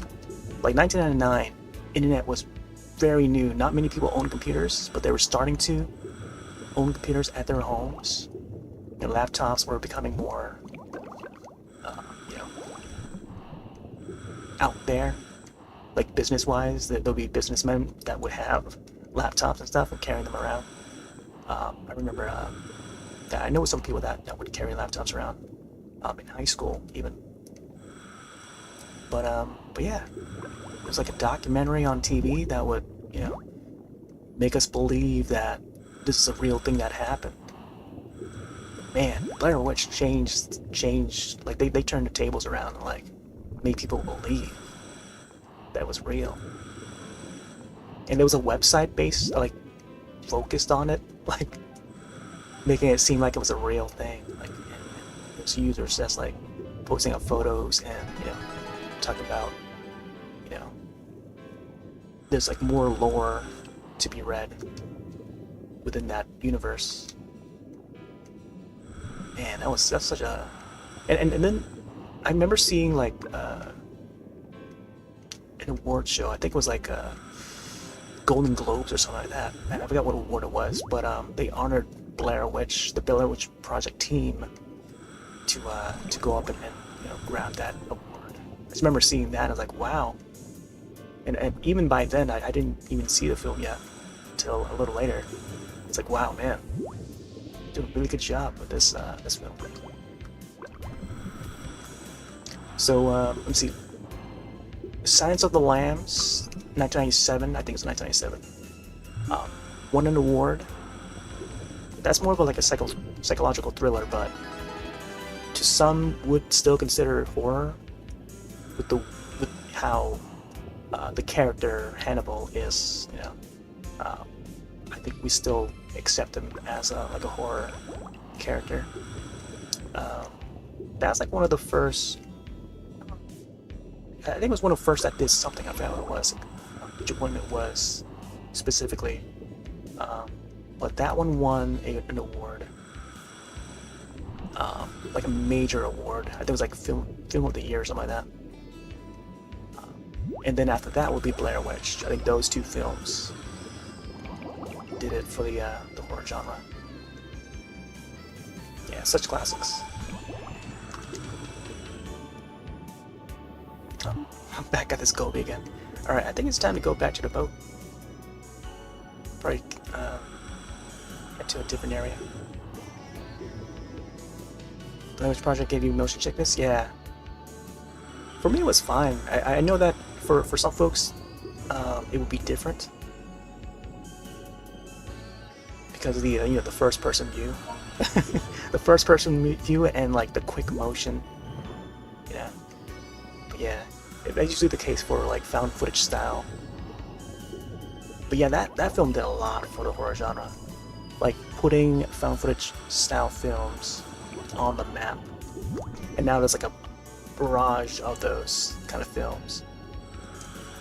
I feel like Paranormal Activity series also sort of capitalize on that and try to bring that back again, like 10 years later. So 1999, Blair Witch, then you had the sequel, Book of Shadows, which was pretty okay. It's a very different Blair Witch film though, but like more studio, more budget.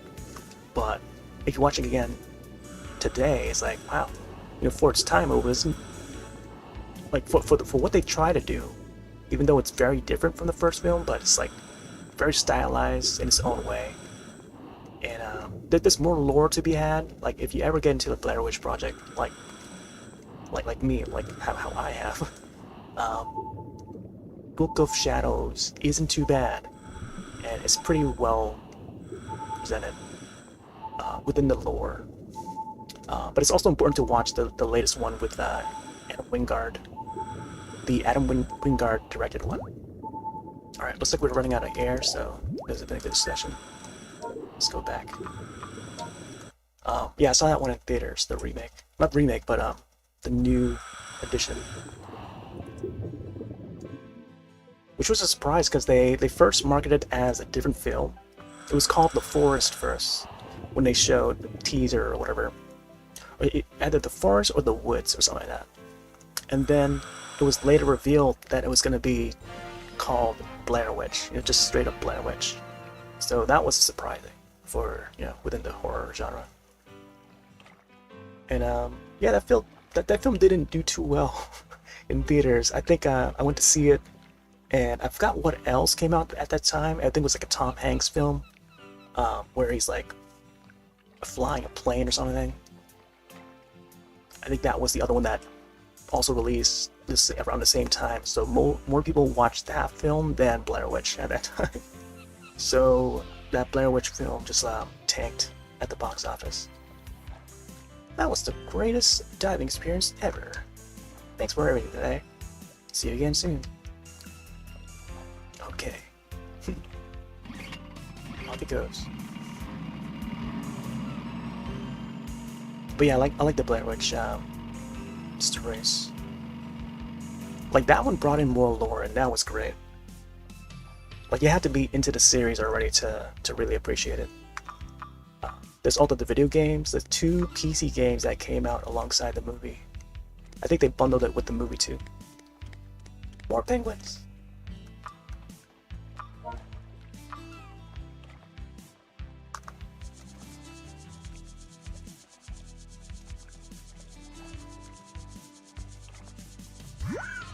Yeah, who knows when they're gonna make another one.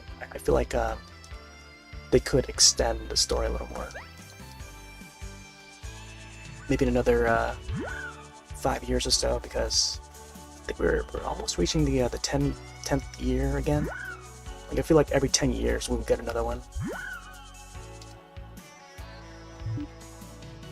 Like it's been a while since we had a Saw film, and now we're getting a new Saw film this September. The new one takes place like between Saw 1 and Saw 2, so we see return of some characters.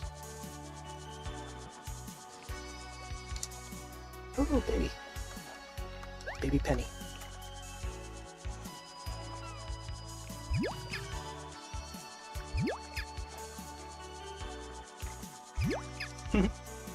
Too bad we can't feed him.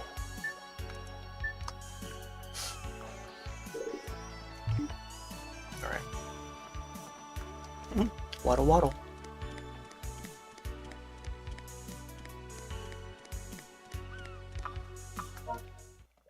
Alright. Change the tune. Might check out the sunset for a little bit. Let's go with this one here. Time Cop. Alright. Step away for a little bit. Take a short break. Grab a drink. Be right back.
My microphone? Okay, there we go.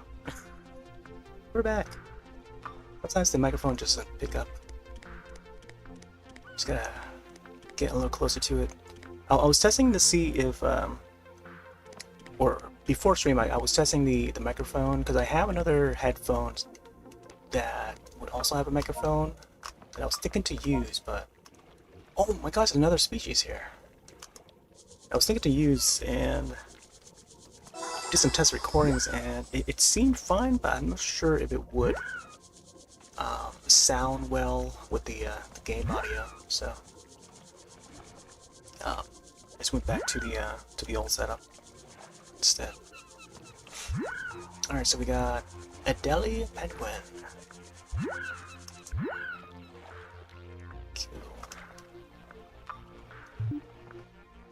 Let me read about this guy.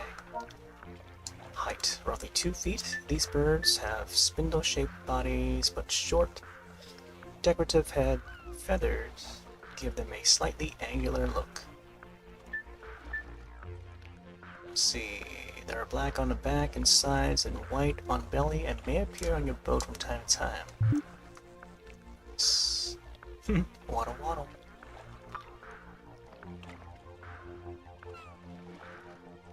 I think it was the pet. Yeah, pet me. They kind of look like pigeons. Like these are the pigeons of the sea, or I guess of the more icy sea, cold waters, I guess.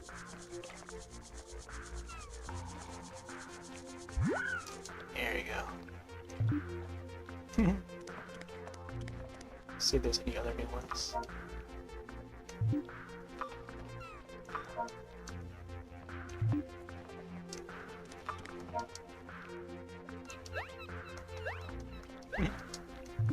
Pokey pokey. Oh, another one here. These guys bringing their friends over.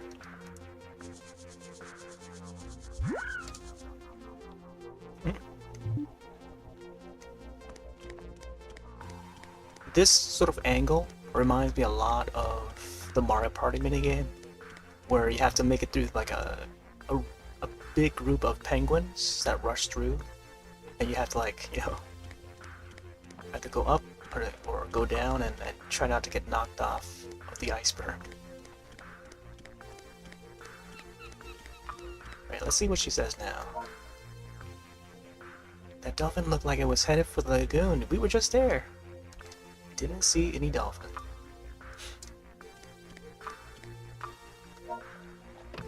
Oh, we also found that piece of treasure. I might want to check that too. Okay, let's save. Let's not forget to save here.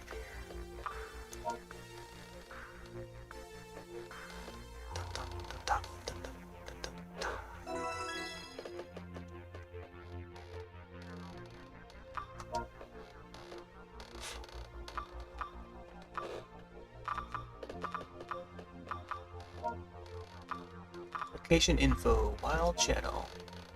The newsletter provides information on beautiful diving locations around Manila. Today's location, Wild Channel. Channel surfing. Picture a sandbar in the middle of the water. Narrow at first, it stretches out until it kisses the deepest parts of Manila Sea. On the side sits a corridor. Notice the Wild Channel that's perfect for drift diving. A whale of a tail. Large fish come here to feed on small fry. Taking advantage of the tidal drift in the right season, you might even see an Atlantic northern right whale. I think I saw that one. I saw that same whale. So for now, remember to stay safe and respect the sea. Alright, I feel like we have to head there or something. There's still daylight out, so let me see if... I feel like that song, yeah. I do have some other songs, so let's see what else I have here. Yeah. Oh, this is the yeah, Transformers one. I'll go back to the Time Goblin for now.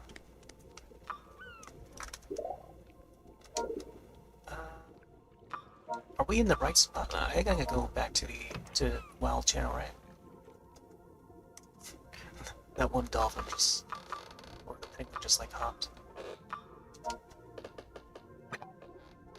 Yeah. small channel.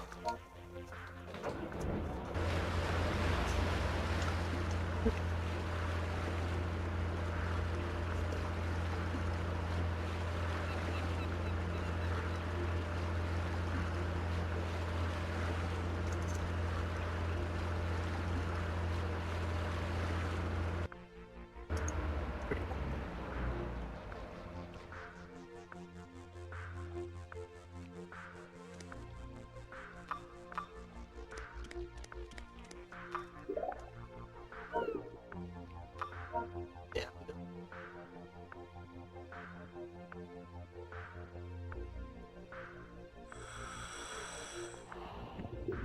Untitled 125.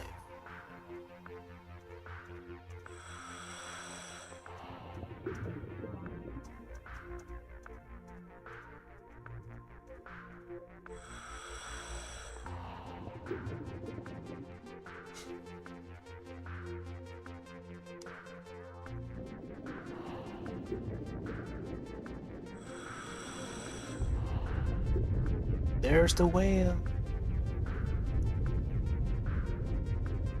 Well, hello there.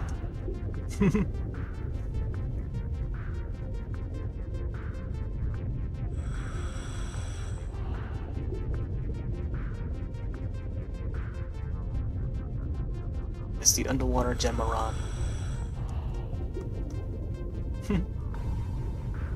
Oh, we get a cinematic up now.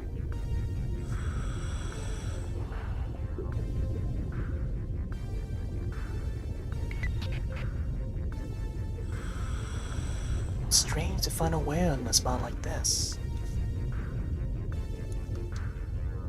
It's very rare for them to get so close to the land.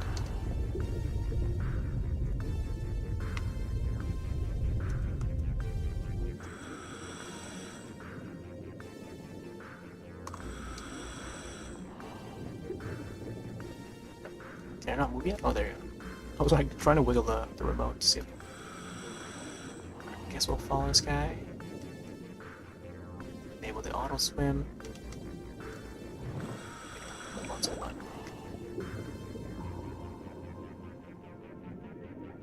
This was pretty much how it was when I found Nidra in Zelda Tears of the Kingdom.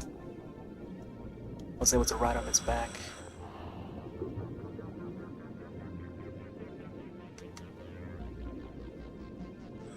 Oh, he's turning.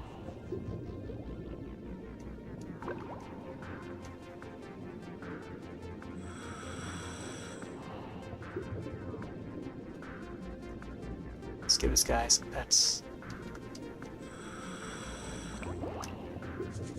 Oh, man, I wonder. I guess it didn't save, huh? Maybe I forgot to save last time or something. Because apparently, this whale is new. In that case, I could probably get the hammerhead shard then. Oh wait, we do have the hammerhead. Scalloped. Unless I didn't pet the whale last time, then. Which I thought I did. I don't know.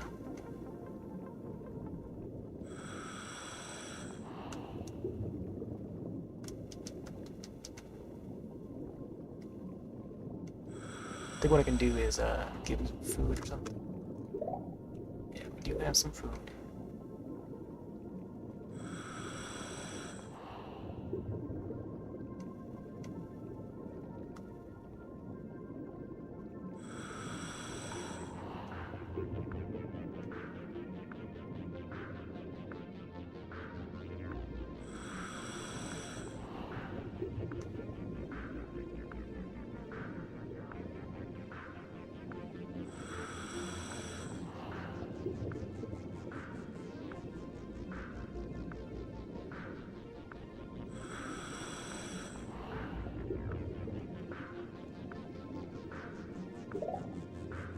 Let's give this guy some food.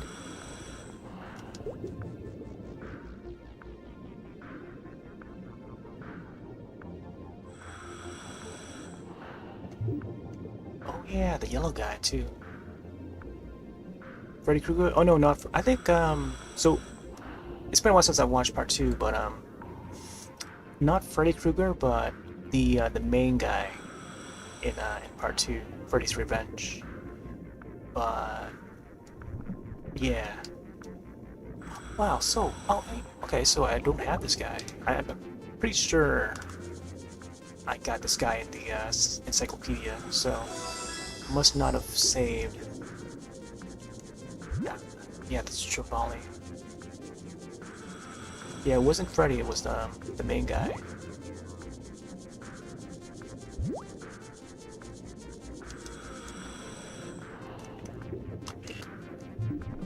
Hey, you should check out the second movie if you're curious.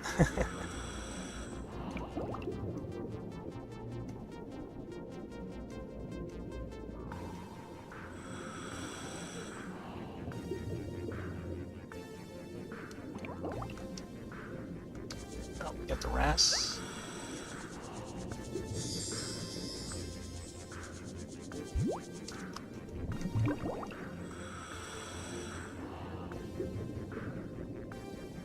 I wonder if I have the whip ray. Got these Japanese jack mackerel. Oh, you know we've yet to see a sea turtle. We haven't found a sea turtle yet.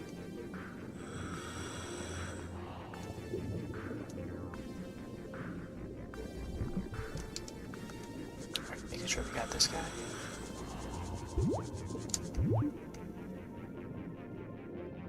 Hopefully the whale comes back around.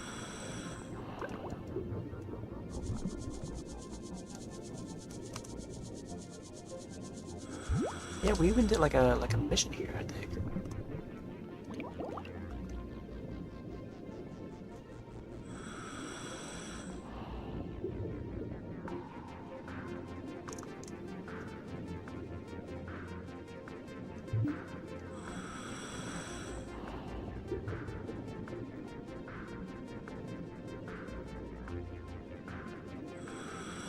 Oh.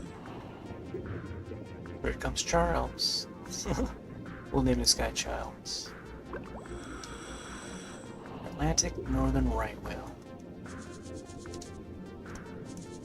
Maybe Will Wright, because right sounds like right. Right, yeah. Or I guess right whale, but then like backwards would be Will Wright. Because the will part almost sounds like whale. Will Wright. A little reference to the pilots.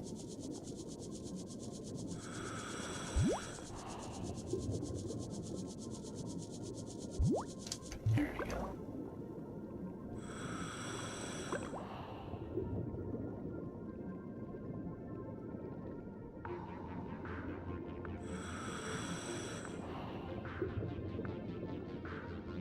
Not sure if there's anything else.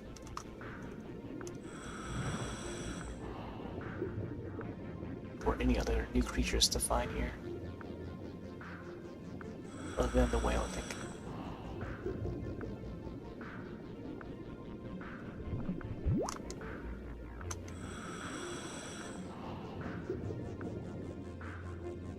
Probably look around the surfaces to see what we can find.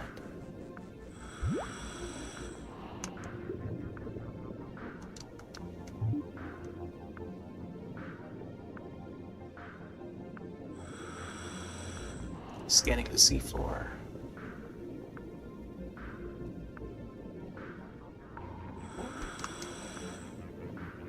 No, same thing.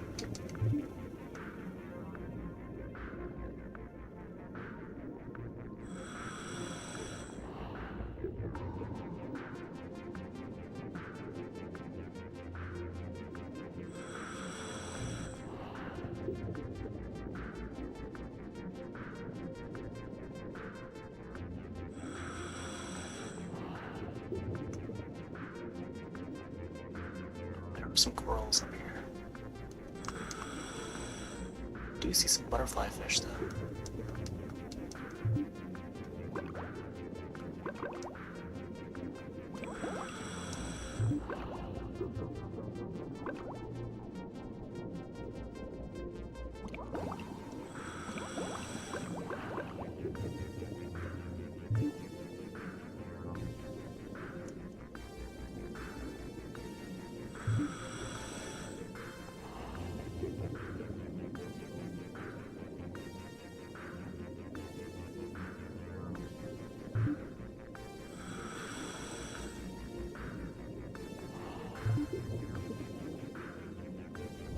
if that thing could be viewable. Oh, there you go. So far, nothing here.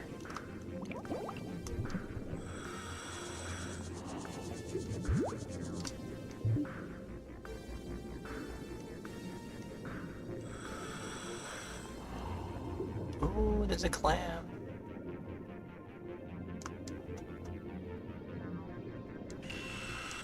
There's like a fish underneath there or something.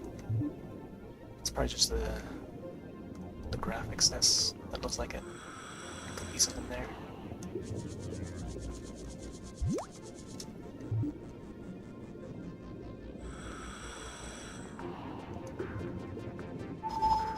Ooh. Secret area? A goby! Oh, and they reappear.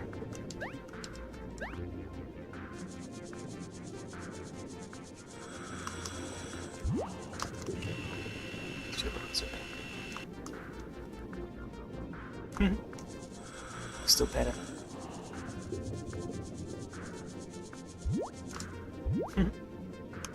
Let's give this guy some food.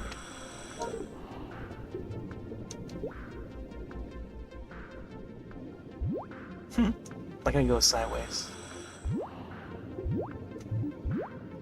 Ooh, he's enjoying that.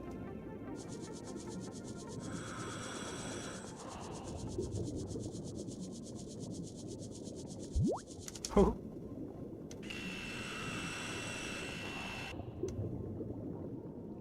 Oh man, I can't wait to find like a blowfish or something. A porcupine fish even.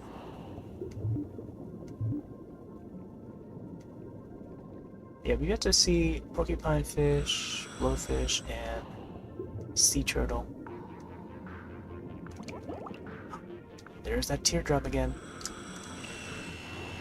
Oh, there's two of them here.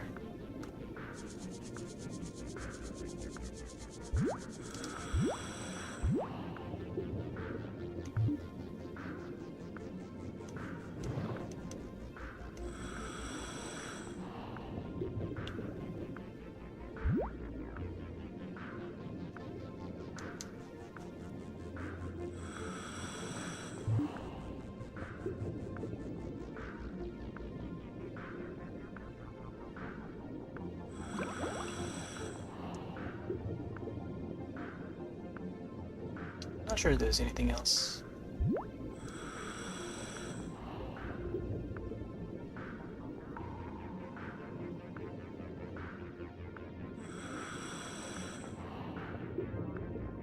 Yeah, these are all fish that I've already caught.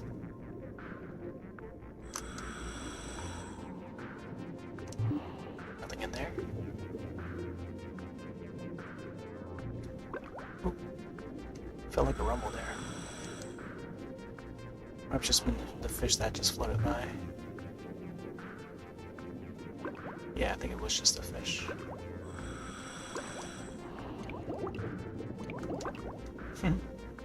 More shadow.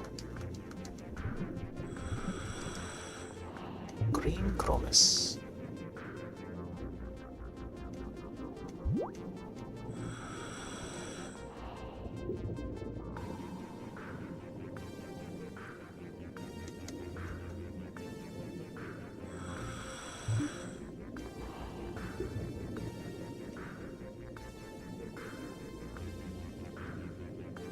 Let's go further down.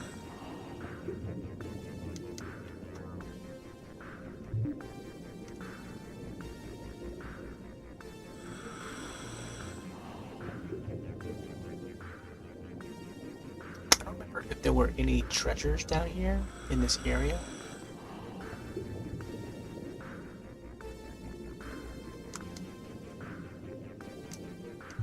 Like, the only thing I remember were just hanging out with the whale and shark, the hammerhead. That was about it.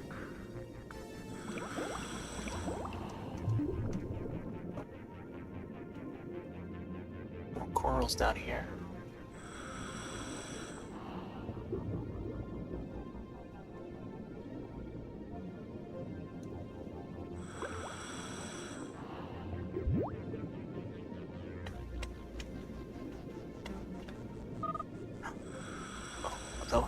Oh, we found something. Can't venture out that far. Let me check to see how far we are. Our bluff is over there. Okay, let's turn around this way and try to cover this area here.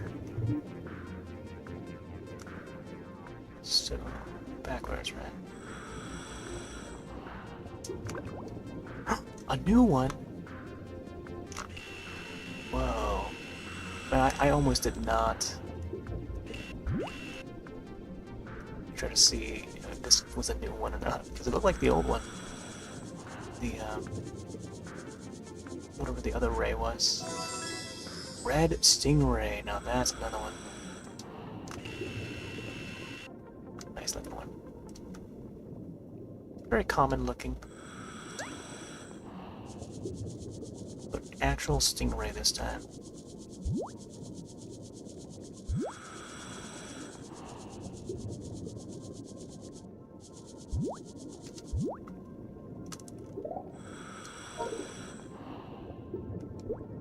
There we go, going for the food. And all the frenzies going out there as well.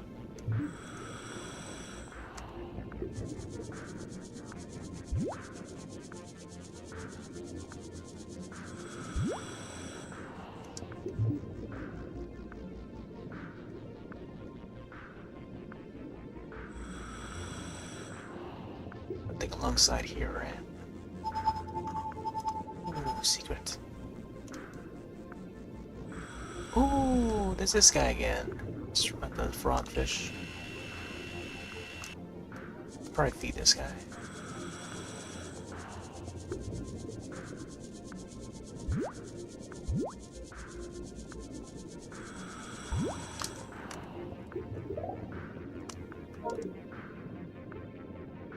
Let's see if he turns around if I put food here.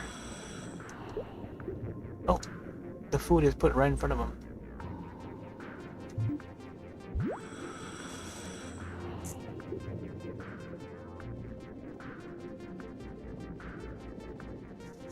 It's coming back around.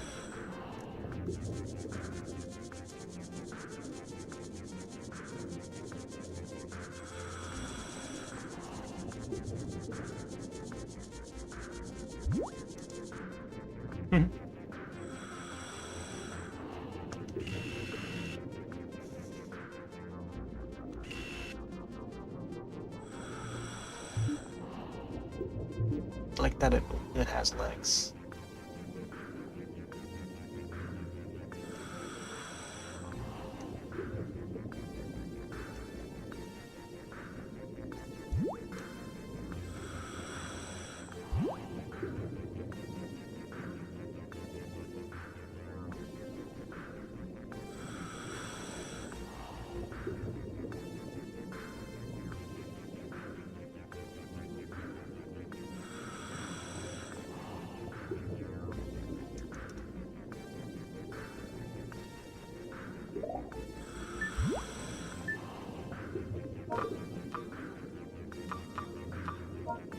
Let's get the run.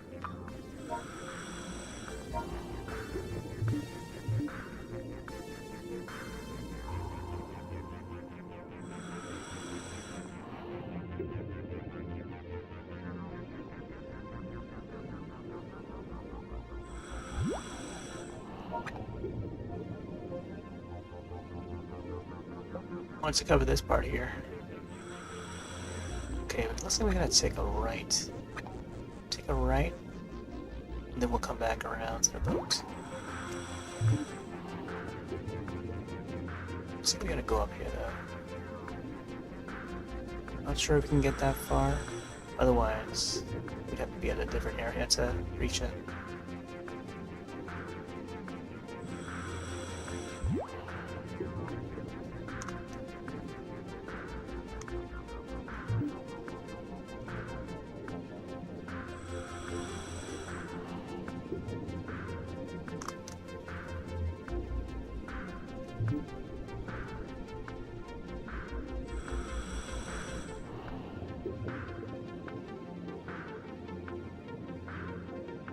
Can't go any further?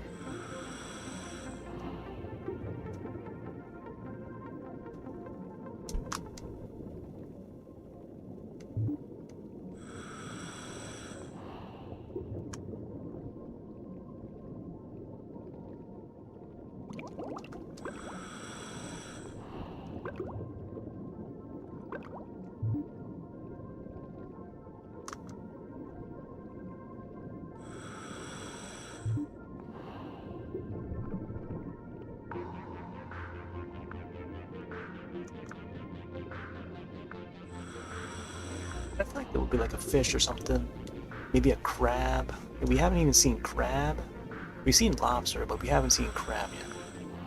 I feel like crab would be another common one that would pop up sometime. And they would be hanging out right here. So far, no crabs.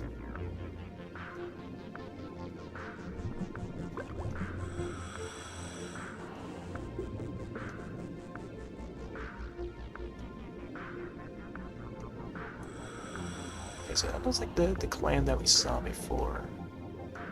Let's see where we're located. Huh. We didn't capture this. Maybe if we have to be more around this area to be able to unlock this part of the map. Otherwise, let's head over here and then we'll get some of these areas covered. I think straightforward that way, right? The boat's on our right. Yeah, let's go that way.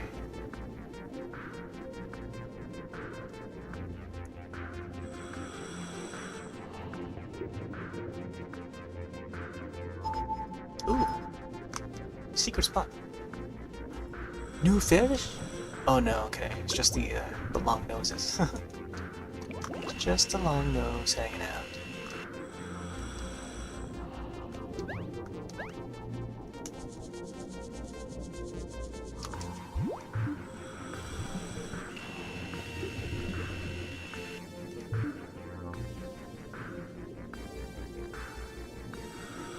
Wait, make sure that we're going the right way. Alright, yeah, this is undiscovered area. Untapped area right here.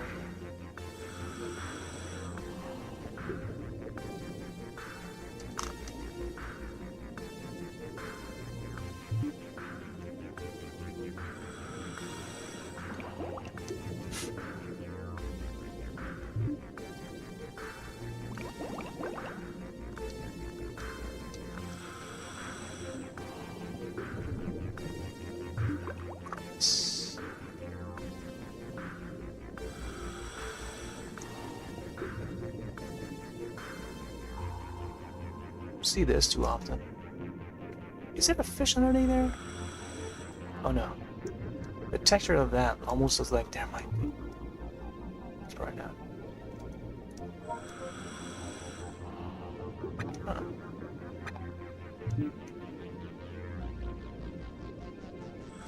For some reason the tile on that map is not appearing. Alright, probably turn around. Check this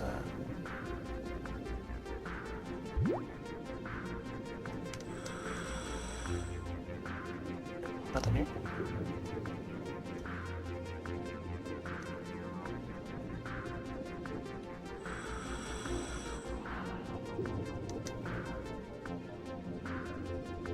Yeah, same thing for this part too. I feel like another fish would pop up. Some sort of creature. Let's prepare to get back. I think the whale has gone back around. Angelfish. Ooh, penguins.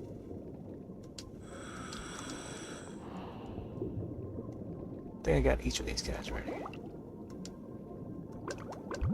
Yep. The Gentoos. I don't know why the camera points that way though. It's so weird. Alright. Let's head back up. I think we've covered that area.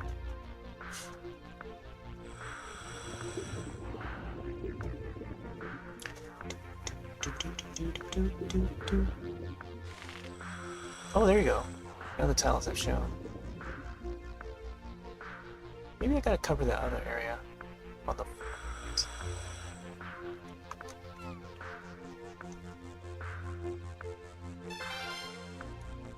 You've got mail.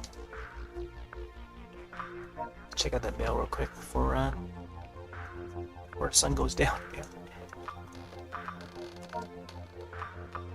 Diving guide report. This letter is in regards to your recent performance as a diving guide. We'll give you 5 out of 5 stars. We have many good things to say about your performance and plans to return in the future. Foundation thanks you for your hard work. You rock. You should write a guidebook or something. The same message we had before. I heart diving. Yeah, the other day was great. File another trip in the memory banks. Actually, all this diving has helped me come to a decision. I'm going to help fund nature preserves in Manila. I even talked my employees into chipping in what they can. Manila is one of the world's greatest treasures, and we must help save it. Okay, until next time. True. Let's make sure to save. Gotta save each time I come back from a dive. Oh, that makes me wonder if I had the all the treasure pieces from past dives. Oh, sundown.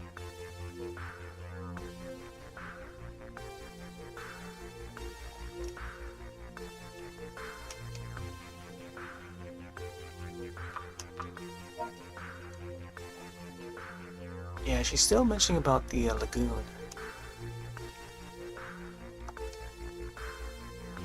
I feel like I should try that lagoon again to find that dolphin.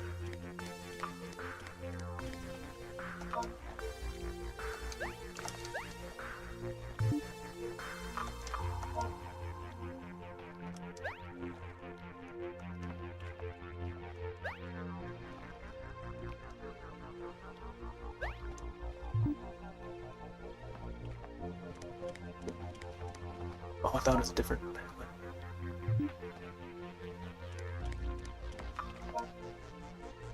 Rock hopper penguin. Oh, there you go. That was like one of these guys here.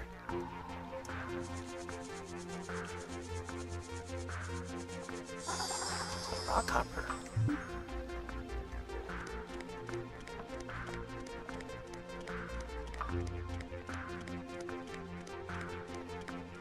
Alright, let's go back around.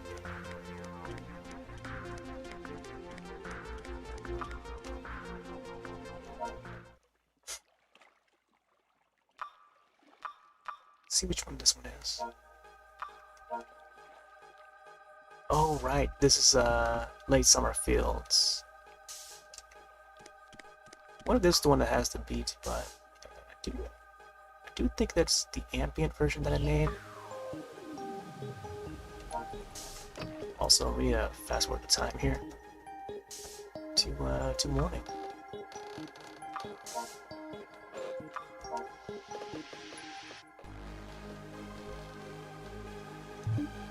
There we go.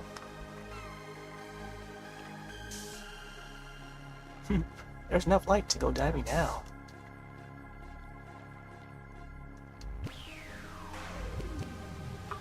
Yeah, this is the chill out mix that I made.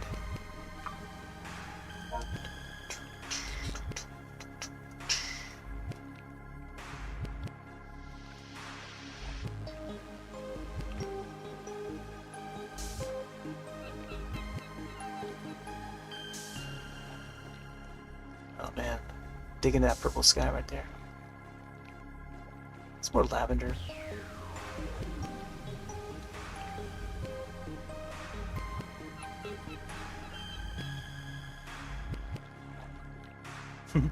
On a Sunday.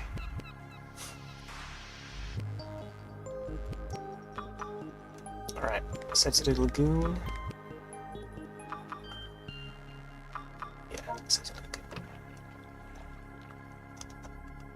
Start up early.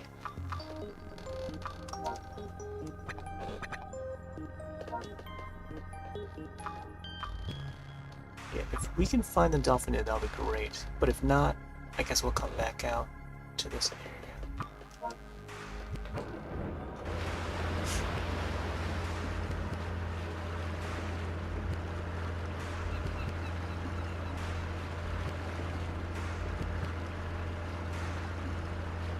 Oh man, this is so cool to have the MP3s. I really miss it. There's not a lot of games nowadays that has this feature. But even though... Oh my god, I didn't know there was a message board on the boat here. Oh, that's cool. Wish I'd known to check this sooner. But the Switch would have SD card slot, and it's more mobile-y now, but it's like no game that would support MP3. Hey, it's Captain. I like to post hints here from time to time, so make sure you check it out. Ooh, okay, here we go. Oh my gosh, I wish I could have checked this a lot sooner. Take a lot of pictures. You can use pictures from your album for photo requests. If you find something rare, snap it. Wait. How do I snap the photos if I don't have a camera? Maybe someday. Make friends with as many critters as you can. Okay, that's how we unlock details in Encyclopedia. To pet things, hold down A and shake the remote. Type things, just point and press A. While underwater, press -1 to activate auto swim. Press A button to activate. If you hear a tone from Wii Remote, press plus to check out any unusual objects nearby. If you find an item that you want to keep, press A to target. Hold A and B to grab. When underwater, you can turn sharply by waving the remote. Oh, that's what it is, okay. If you're near the surface of water, press A to stick your head up. You can look around by moving cursor. Wait. If you're near the surface of the water, press A to stick your head up. Oh, interesting. So return to the boat after a dive. I'll show you details about your trip. You don't have unlimited air in that tank. Big tank of yours, so be careful, okay? If you run low, you have to pull up. It's kind of a pain. You can find different animals depending on whether you dive during day or at night. Interesting. Day is from 6 a.m. to 6 p.m. and night is any other time. Night diving is awesome. At least that's what people tell me. You've yet to go diving at nighttime.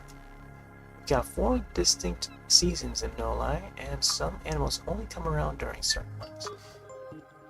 Change scenery or change time of day by using clock and cabin. They'll also pass if you just hang around the dock. It's fine to do that, but don't be too lazy. Take your time when getting to know open creatures or ocean creatures. That'll help us learn all that we can about them. All marine life has distinct likes and personalities. Guys that live in the dark places are interested in light, while whales and mammals really dig sound. You have to experiment with each animal to see what kind of interaction it really likes. Pressing 2 when the map is open lets you zoom in and out. I designed that myself, DLive. The yellow mark on the left of the compass shows if you're facing up or down. It's helpful for diving in really dark areas. There are much about cameras, but you can fiddle with the focus and aperture or whatever it's called by using 2. Man, I haven't got the camera yet, I don't think. Maybe you have to earn it or something. Alright, let's go for a dive. Lagoon.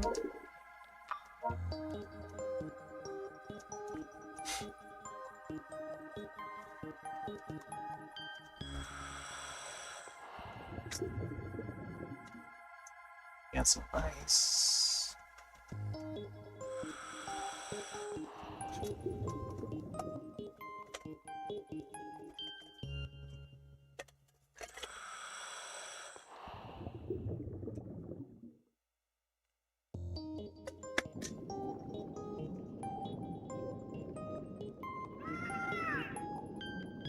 We found him!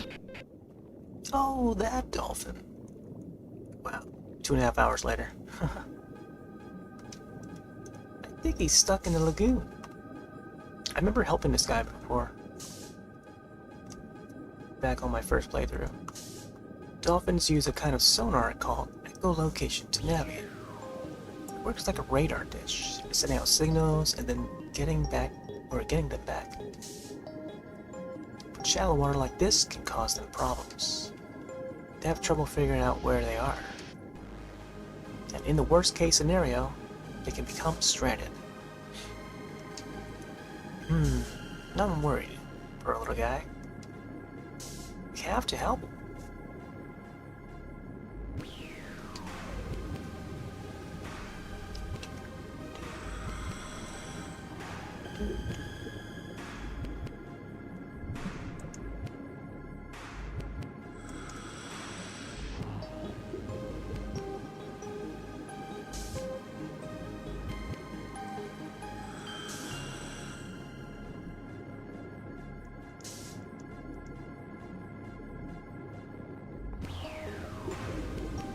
Checking the surroundings to see if there's any openings that we should probably do.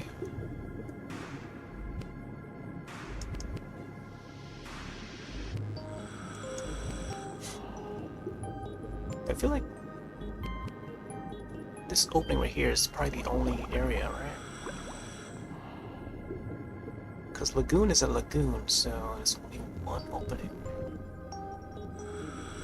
Unless we go over to that dolphin and then befriend it. And then maybe it will follow us. And then we can guide him. Let's go back to it. Flashbacks to Wave Race 64.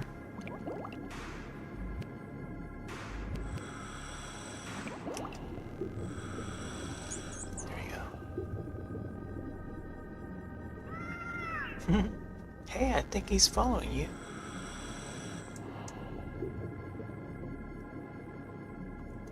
I feel like I could have had the Wave Race tune that I did.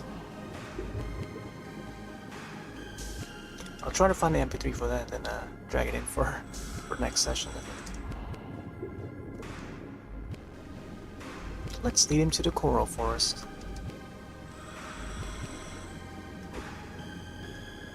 Friend. To think that Nintendo was gonna call that console Nintendo Dolphin in the early 2000s. Like Nintendo Dolphin would have been great. It just became the code name, and oh, let's see what happens here. A little bit of Echo to Dolphin. You did it! He escaped the lagoon.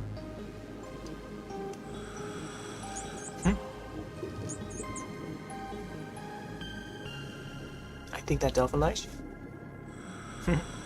Pretty much like a Flipper. Yeah, I remember the old show, Flipper. I think it had a movie too. Flipper, Lassie, Eddie the horse. Yeah, those were some shows about like animals and stuff. Yeah, classic Lassie. I'm not surprised, not after how you helped him out. I don't remember if there was ever a Flipper movie, but there were a couple movies that's about dolphins. Like Dolphin as the main character, or like the main animal. And I think it's called Dolphin Tale. It was Dolphin Tale and then Dolphin Tale 2. And I've only seen the first one. It was like long after the time of like, you know, films like Free Willy and all that. Like in the 2000s, like post-2000s, we had a Dolphin Tale. Just dive at your leisure now. Come back to the Gabbiano when you get tired. Alright. Let's do some free-diving. But now that we found a dolphin, I feel like we could, Oh, wasn't there an area that had, like, sea lions? I gotta get back to that area so I can get that saved.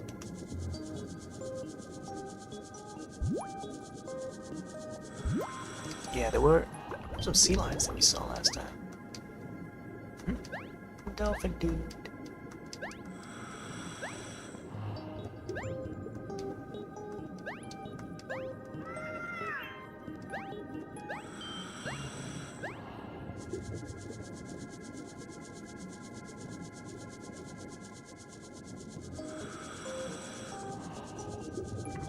Let's give him a good pat.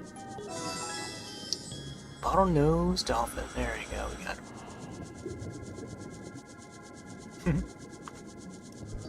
Or name him Flipper.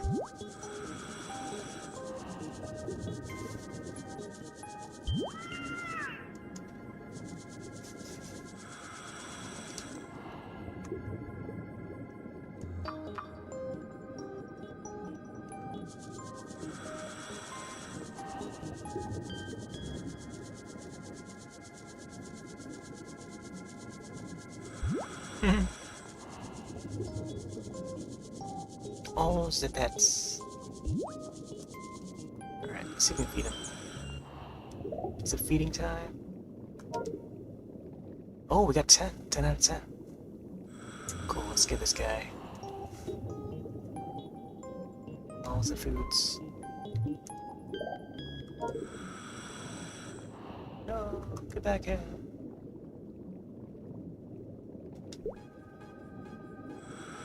Let's see if he comes over.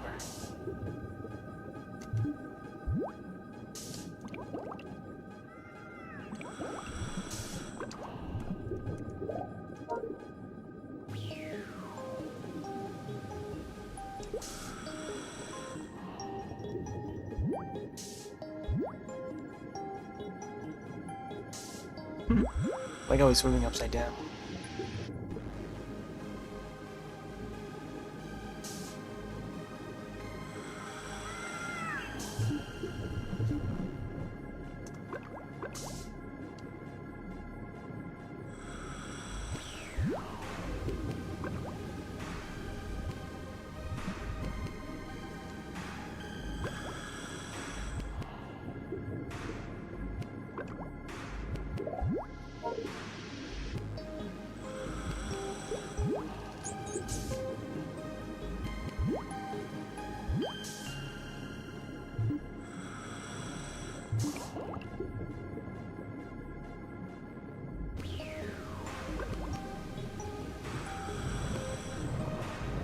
Gonna do the quick turn there.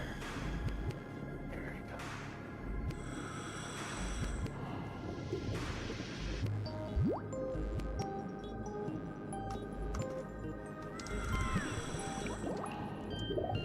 we go.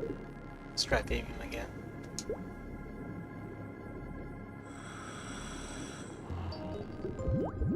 Like the dive goes closer and closer to him.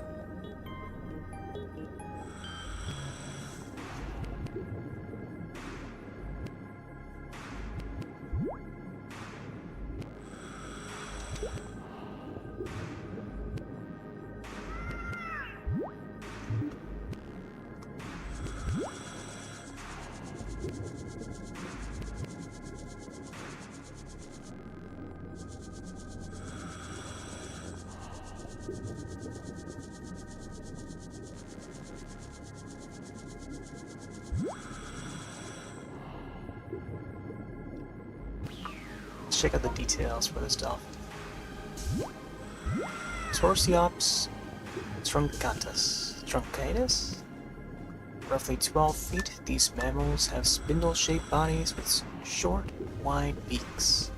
They are gray on the back and light gray on the belly. It can be seen in the central hall of Moya. Yeah. Hall of the Moya. Wait, the Moya. Atoll ruins year-round. Moya Atoll, I guess. So second page for it yet.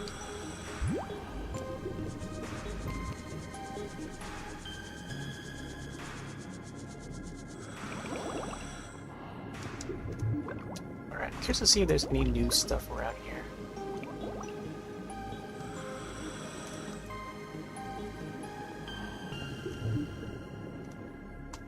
Let's see what we can find.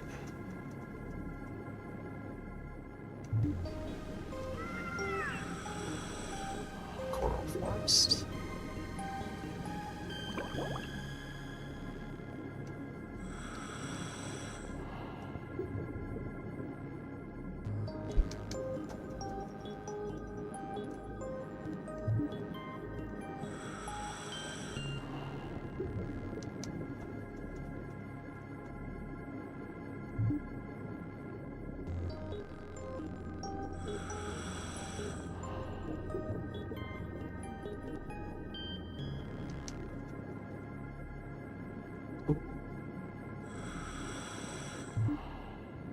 Random hole, but no fish inside.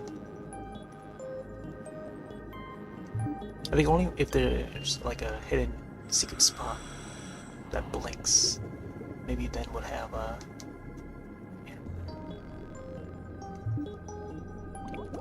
Oh, parrotfish. Always gotta be a parrotfish. It's always something new at a moment.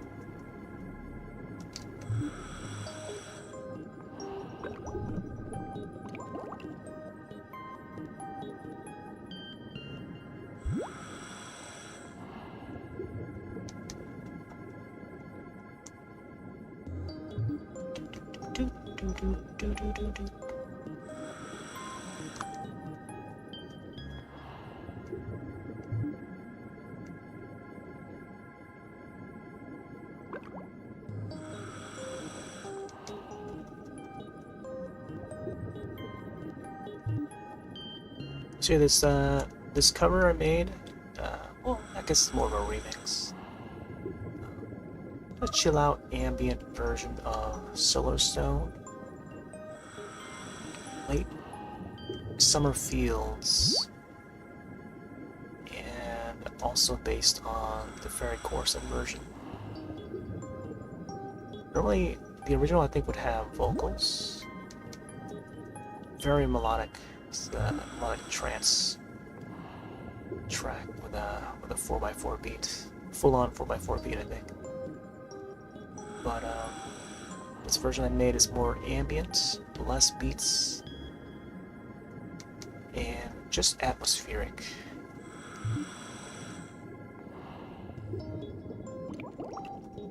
So it sort of fits the vibe of diving into the waters here in this game. Whenever I do like an ambient version, like even if it's like a cover or remix of a trance track, for some reason I think of this game. I think of Endless Ocean and how well it would fit within the visuals and environment, and just the act of diving. So I feel like I don't know, maybe somewhat basing it on that idea alone just sort of like sets the tone of what I wanna, you know, what I wanna aim for.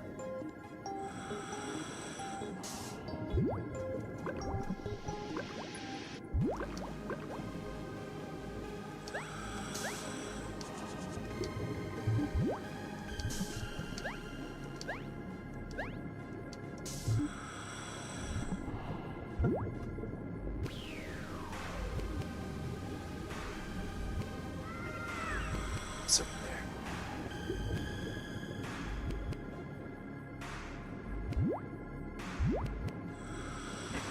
Looks like another parrotfish.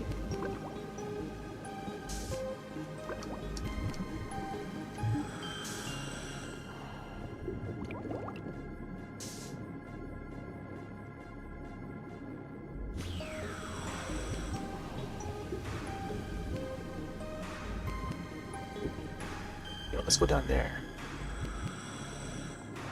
What this place is called again?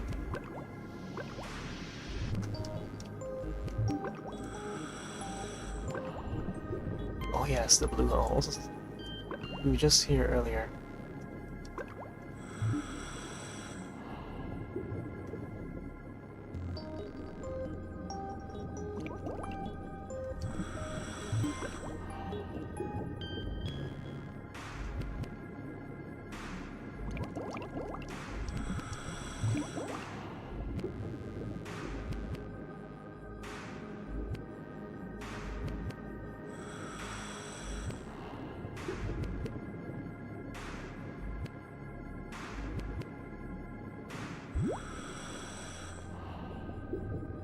this was the section that had the lobsters. Where's it?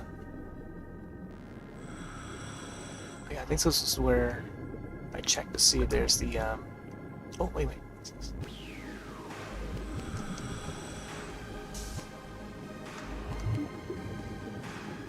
What's it called again? The teardrop butterfly. I was trying to look for the teardrop butterfly fish. I mean, it certainly was not in this location. Oh, there we go. Man, imagine if I had just like went up to look for it, then there it was. It would be such an easy dive. Yeah, it didn't really. It took a little longer than I thought, but best we found it. But it wasn't this one though. It was like a different one that was like around the corners.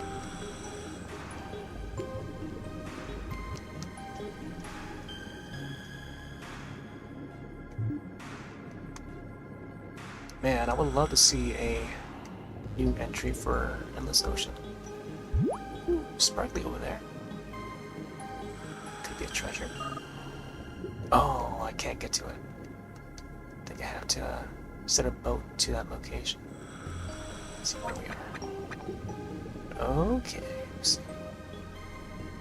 I gotta go. Yeah, I gotta get to that area right there.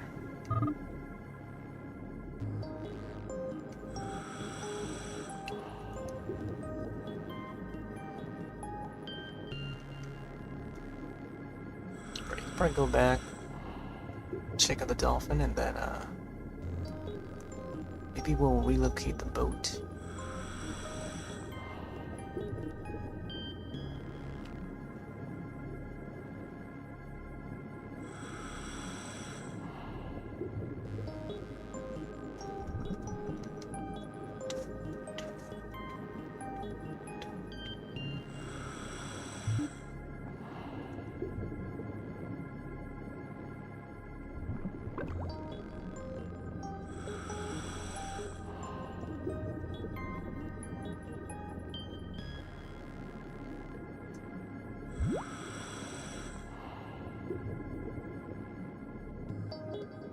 Back at that spot again? Oh, this must be a different spot. That looks similar to the other one.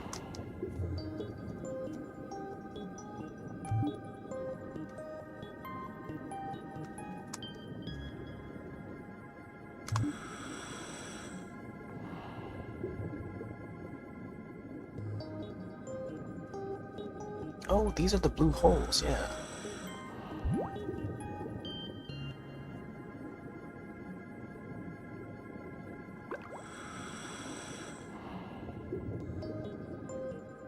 Now I don't know where I am. Coral forest. Forgot where the dolphin was. Lagoon? I think we were hanging out at the coral forest. Yeah, let's set back over there.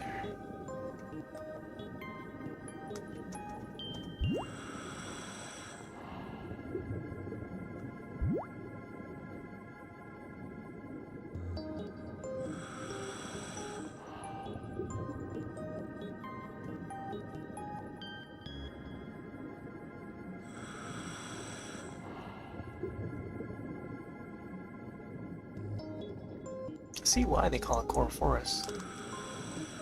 These structures are like trees.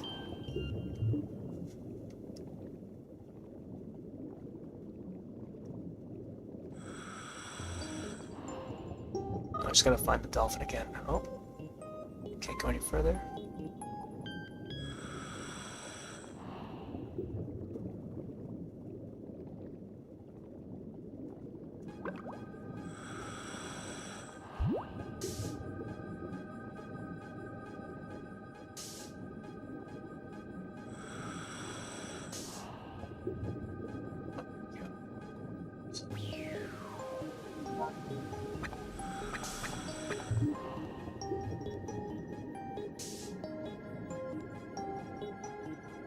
Oh, another clam.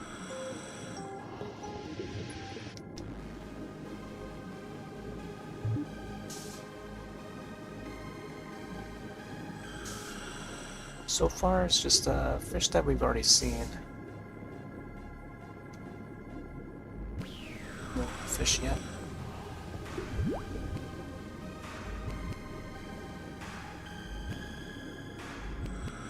No new treasures either.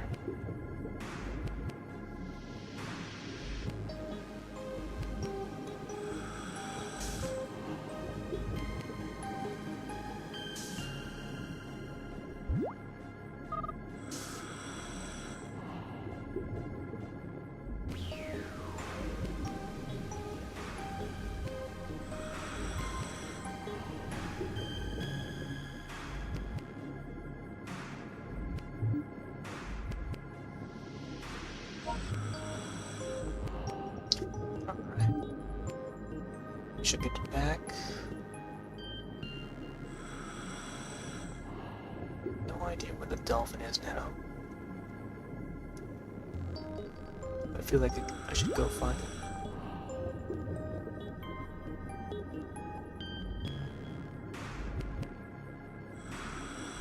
Oh, there it is. Right by the boat. Hey there, Flipper.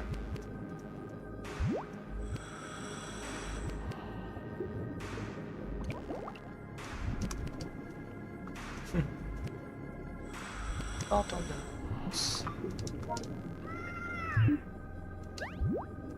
Yeah, we're back. Might have some food left. We got. Oh.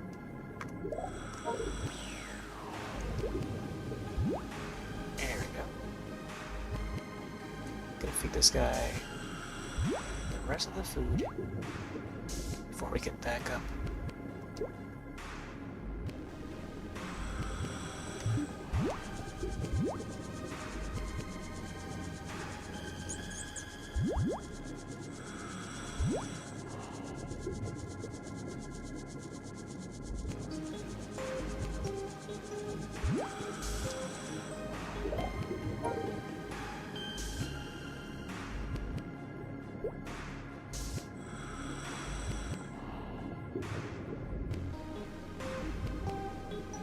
Oh, this also reminds me of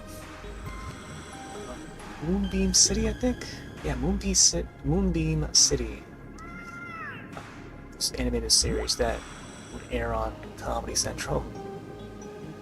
Very 80s influence. It's very much like Archer, but 80s, more 80s style. And it had a unique art style that is inspired by the I forgot the name of the artist now, but once you see it, you know it, or maybe you don't know it. But it was short-lived. It only lasted like one season. Very comedic, very adult-oriented. But they had an episode where the characters would ride on a dolphin, and there would be like a theme song attached with it. I think I captured an animated GIF of it. Then tweeted it out. Then I would find that dolphin song again. But yeah, it was I think what it was is that they used the song Africa by Toto. Yeah, the classic Africa. So it was like, I think it was a cover. It's either the cover or the actual song. And they even did like I guess they uploaded it as like a music video. Or at least it seemed like a music video. And then they got the two characters riding on dolphins, which was pretty fun. But yeah, I might have to find that video again. Just to view it again. There you go, buddy.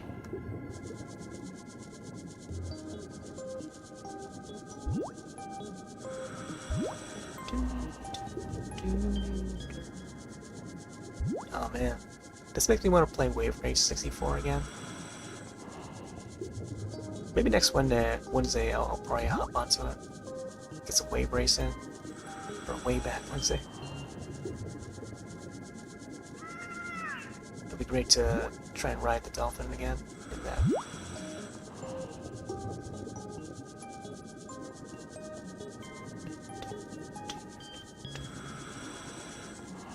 It's been a while since I've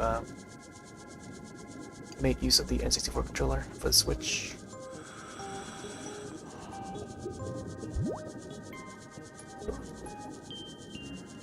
Flip, lady, flip.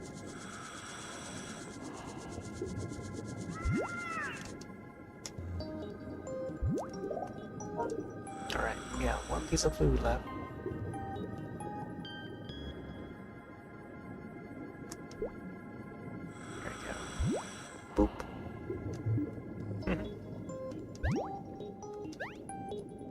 Oh, the boops.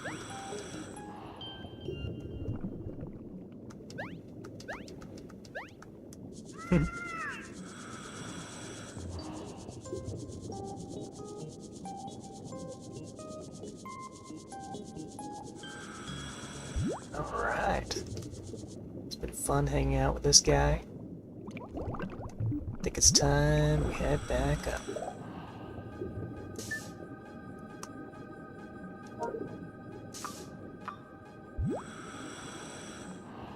Bye, Flipper, bye.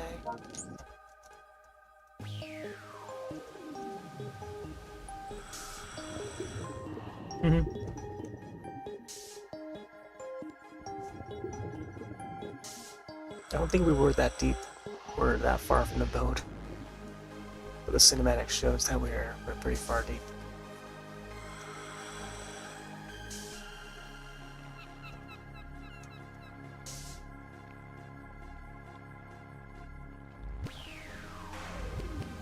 Let's see what happens here. Welcome back. That was pretty amazing, by the way. Never seen a wild dolphin act so friendly. Not even toward me. Huh? Oh, never mind. Anyway, the people of Pelago love dolphins. Long ago, they thought they were holy messengers of a sort. It trusts you now, so make sure you're nice. I couldn't work with someone who didn't respect animal life. Oh yeah, here, take this. You can now use underwater whistle. What? Oh, that's awesome. I feel like I could go for another dive just to test out that whistle. It's an underwater whistle. What? You never seen one before? You can use it to communicate with marine animals. Yeah, these are all the rage with the hip young marine biologist crowd. And I feel like with this whistle, it's probably become like Pokemon Snap. I feel like it's been influenced by Pokemon Snap, because Pokemon Snap would have the flute that you can use, and then it would attract the monsters or the creatures to sometimes dance. And then as they do that, you can snap a photo as they're doing that. That would be pretty cool. I need to get back to that game someday. Let's see. Yeah, I think it would be a good idea to maybe do the N64 one using the N64 controller. That would be a neat idea. Because I don't think I've got to feature it yet. Although, I would love to visit my old cartridge and see all the photos that I snapped on that. The cool thing is that the sound's the same above or below water. Try using it to signal dolphins. Want to give it a try? Partner interaction. Use the stern to act as a training point where you can interact with your partner.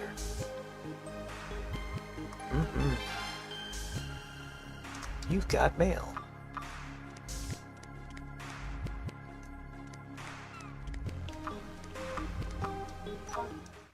Here, let's swap the tunes a bit.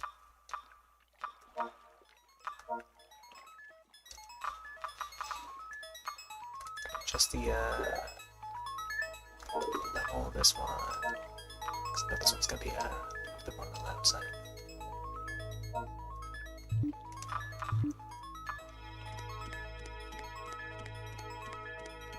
This was the one that was inspired by Transformers 86. Transformers the movie, by the way. The animated movie.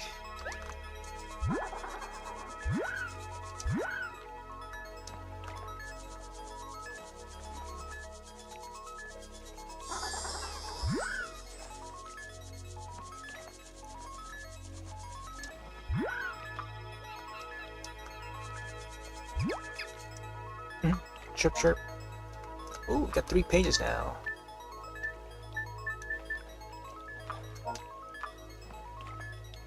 Page 2 says, they usually lay 2 fertilized eggs, the first of which is slightly larger. Smaller eggs are laid at the same time. They are unfertilized and will not hatch. Page 3 says, they shed their plumage during a time called the molting period. Once this happens, it is very easy for their body temperature to drop, making it impossible for them to hunt. It takes around 18 days to regrow the plumage. The average bird loses 5 ounces of weight on each of those days. To avoid starving, they consume large amounts of food before molting starts.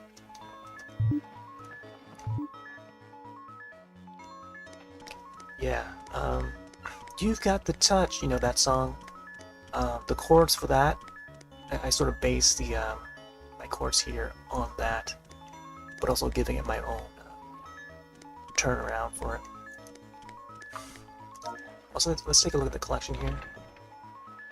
I think we pick up the compass piece, which is this one. Almost like a Smash Brothers target or something. Pirate compass, strange old item.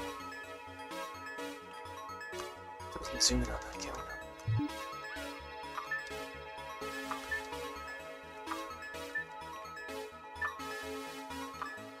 Wow, I'm pretty sure I picked up something else, like in past sessions, like last session. But I guess it doesn't show up now because I didn't save it properly, unfortunately. Man, I guess we'll have to look for it another time.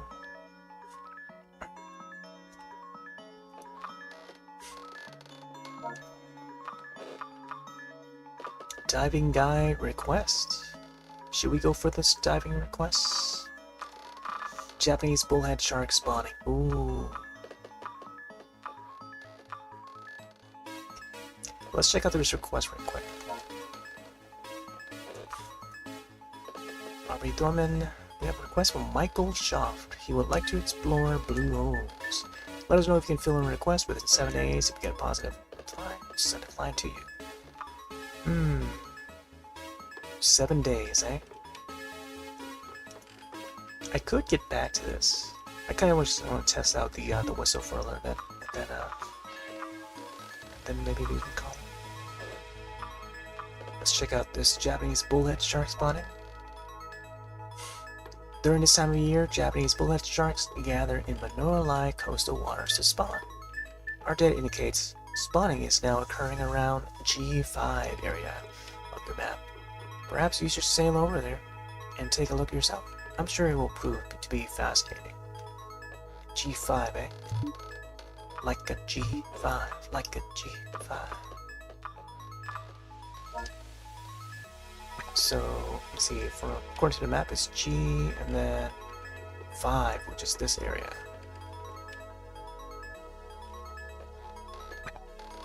So, at the very corner of Rock Bluff, seems to be. And we could go there, or I don't know, I could just hang out at the lagoon or coral forest to check out the, or to try out the whistle or something.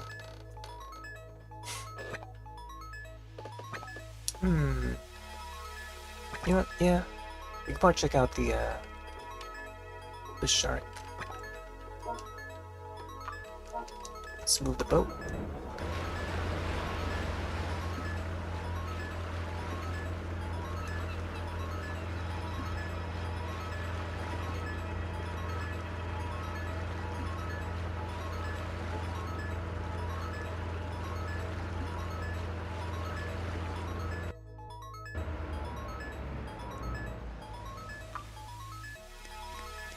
Yeah, let's get one small dive in while it's still daylight.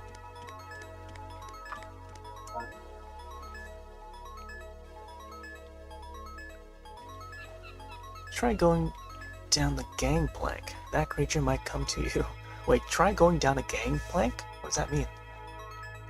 That creature might come to you. You mean the dolphin?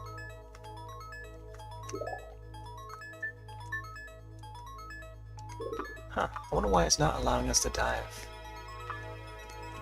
Call partner.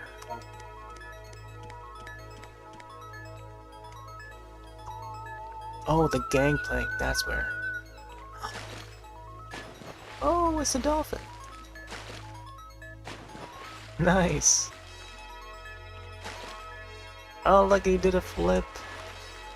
Oh, that's our flipper. Hey, it actually worked. I thought for sure it was bogus. Great. Now why don't you give your partner a name? We can name our dolphin? Oh, man.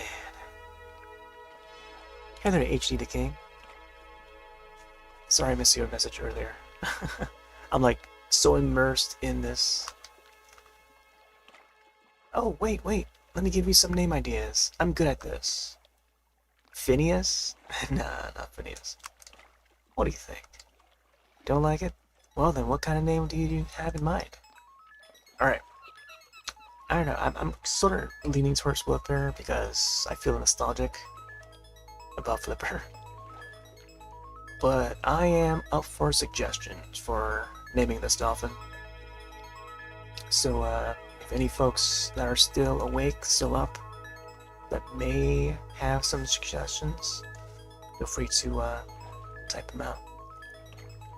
Or else, I feel like Flipper would be first choice, and if in case we could rename it again, I don't know, probably do another naming. Unless there's like another dolphin up ahead, or another fish creature that we can name, we'll probably save the next names for the next animal. Alright. Yeah, I feel like just Flipper would be fine. Or maybe just Flip. Phineas almost sounds like, you know, it starts with the FF sound, like f. So maybe Flip.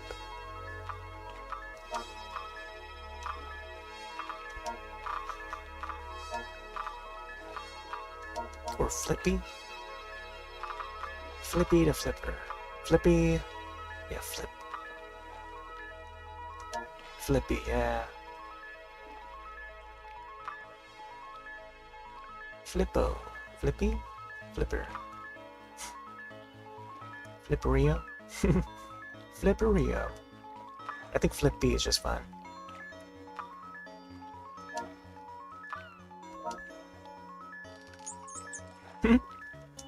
Seems happy about it. Oh, hey, that's really good. But while you're at it, how about teaching your partner a trick? Well, I'm over here thinking that I was gonna go search for some sharks, and now we actually get to hang out with Flippy. Oh my gosh, let him go. So apparently there are 2 more slots for more partners, so man, imagine we get to partner up with a shark or something. Or a whale. That would be neat. Or even a crab. Imagine that. A giant squid. Oh. It's the whistle icon. Oh. Can't really see the icon. I feel like I should. The cam real quick. Yeah, there's a whistle icon right there. Oh, it doesn't show anymore. What? Oh, there it is. Gotta have that cursor on the screen. But yeah, all this time we've seen each of the icons with the camera motions like that, covering it.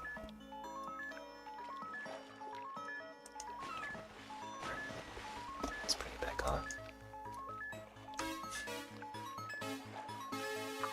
Alright, Flippy. We got a few minutes, we can hang out. Hand signs. Point your partner's mouth or fin and press A.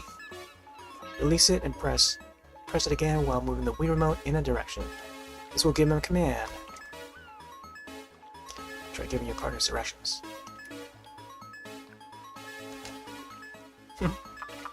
They are smug. Touch mouth or fin. Give a go sign once your partner learns your hand sign. Release A and shake the controller to give the go sign. Partner will perform each time you give a sign. Try giving a go sign.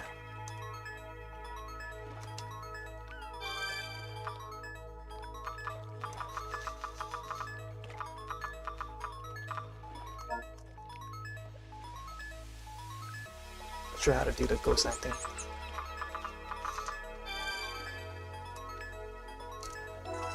Oh, there you go. Go. Today's record. Whoa. 5.5 feet. Front flip.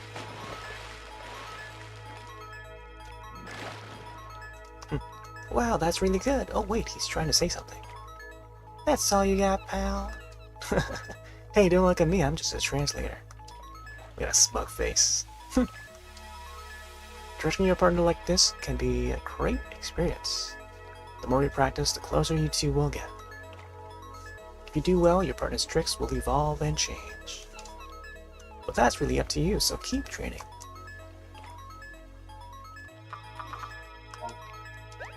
Finn. Go. Go, go. Go, go, Dolphin Rangers. Oh, look at him go. Today's record, 2.9 seconds. Let's check out the other fin. This is really cool. I wonder if there's a separate original music for this training. Yeah, it's like in the same amount of time.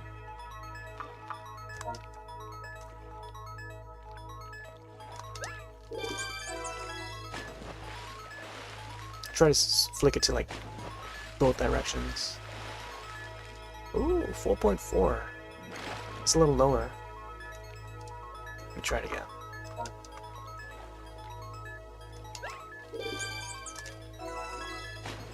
There you go. I wonder if it depends on the speed at which you flick the remote or something. Alright. But that was a record, and I think it was like my hardest flick. Let's try to fin. Oh. It is the moment where you gotta be careful and put the wrist strap on. Yeah, that's a new record. Look at that. 3 seconds. Let's do another one of these.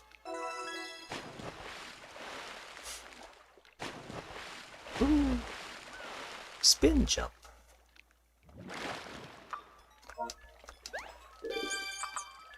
What if I try a vertical? Today's record. Oh, nice. 6.1 feet.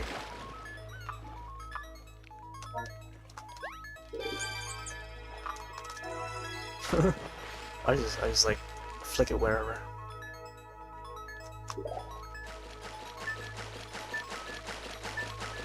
Underwater whistle. Can't wait to use that. Man, too bad we can't use food right now.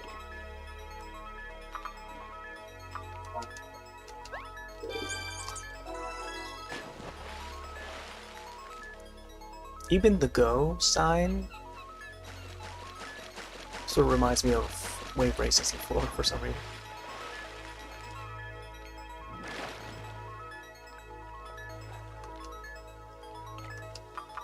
Alright, let's do one more trick.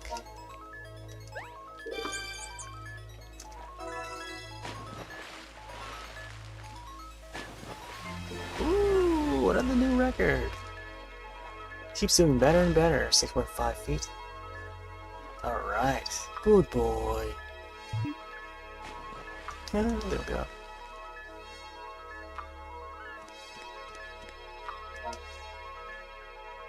The weather's been nice. Almost too nice, if you know what I mean. Anyway, have you tried diving with a partner? Yes, in fact, we just did. Alright, I'm gonna save the game. And then we'll come back out and check out the scenery as we close out. Always gotta remember to save, unlike what I did last time. Oh man.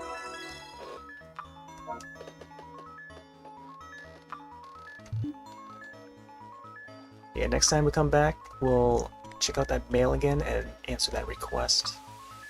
And, yeah. See how that goes.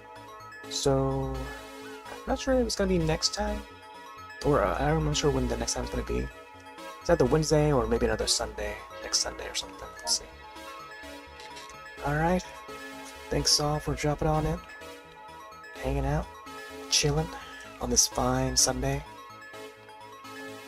Sea diving Sunday. Yeah. I feel like that could be a thing for this. So that was Endless Ocean.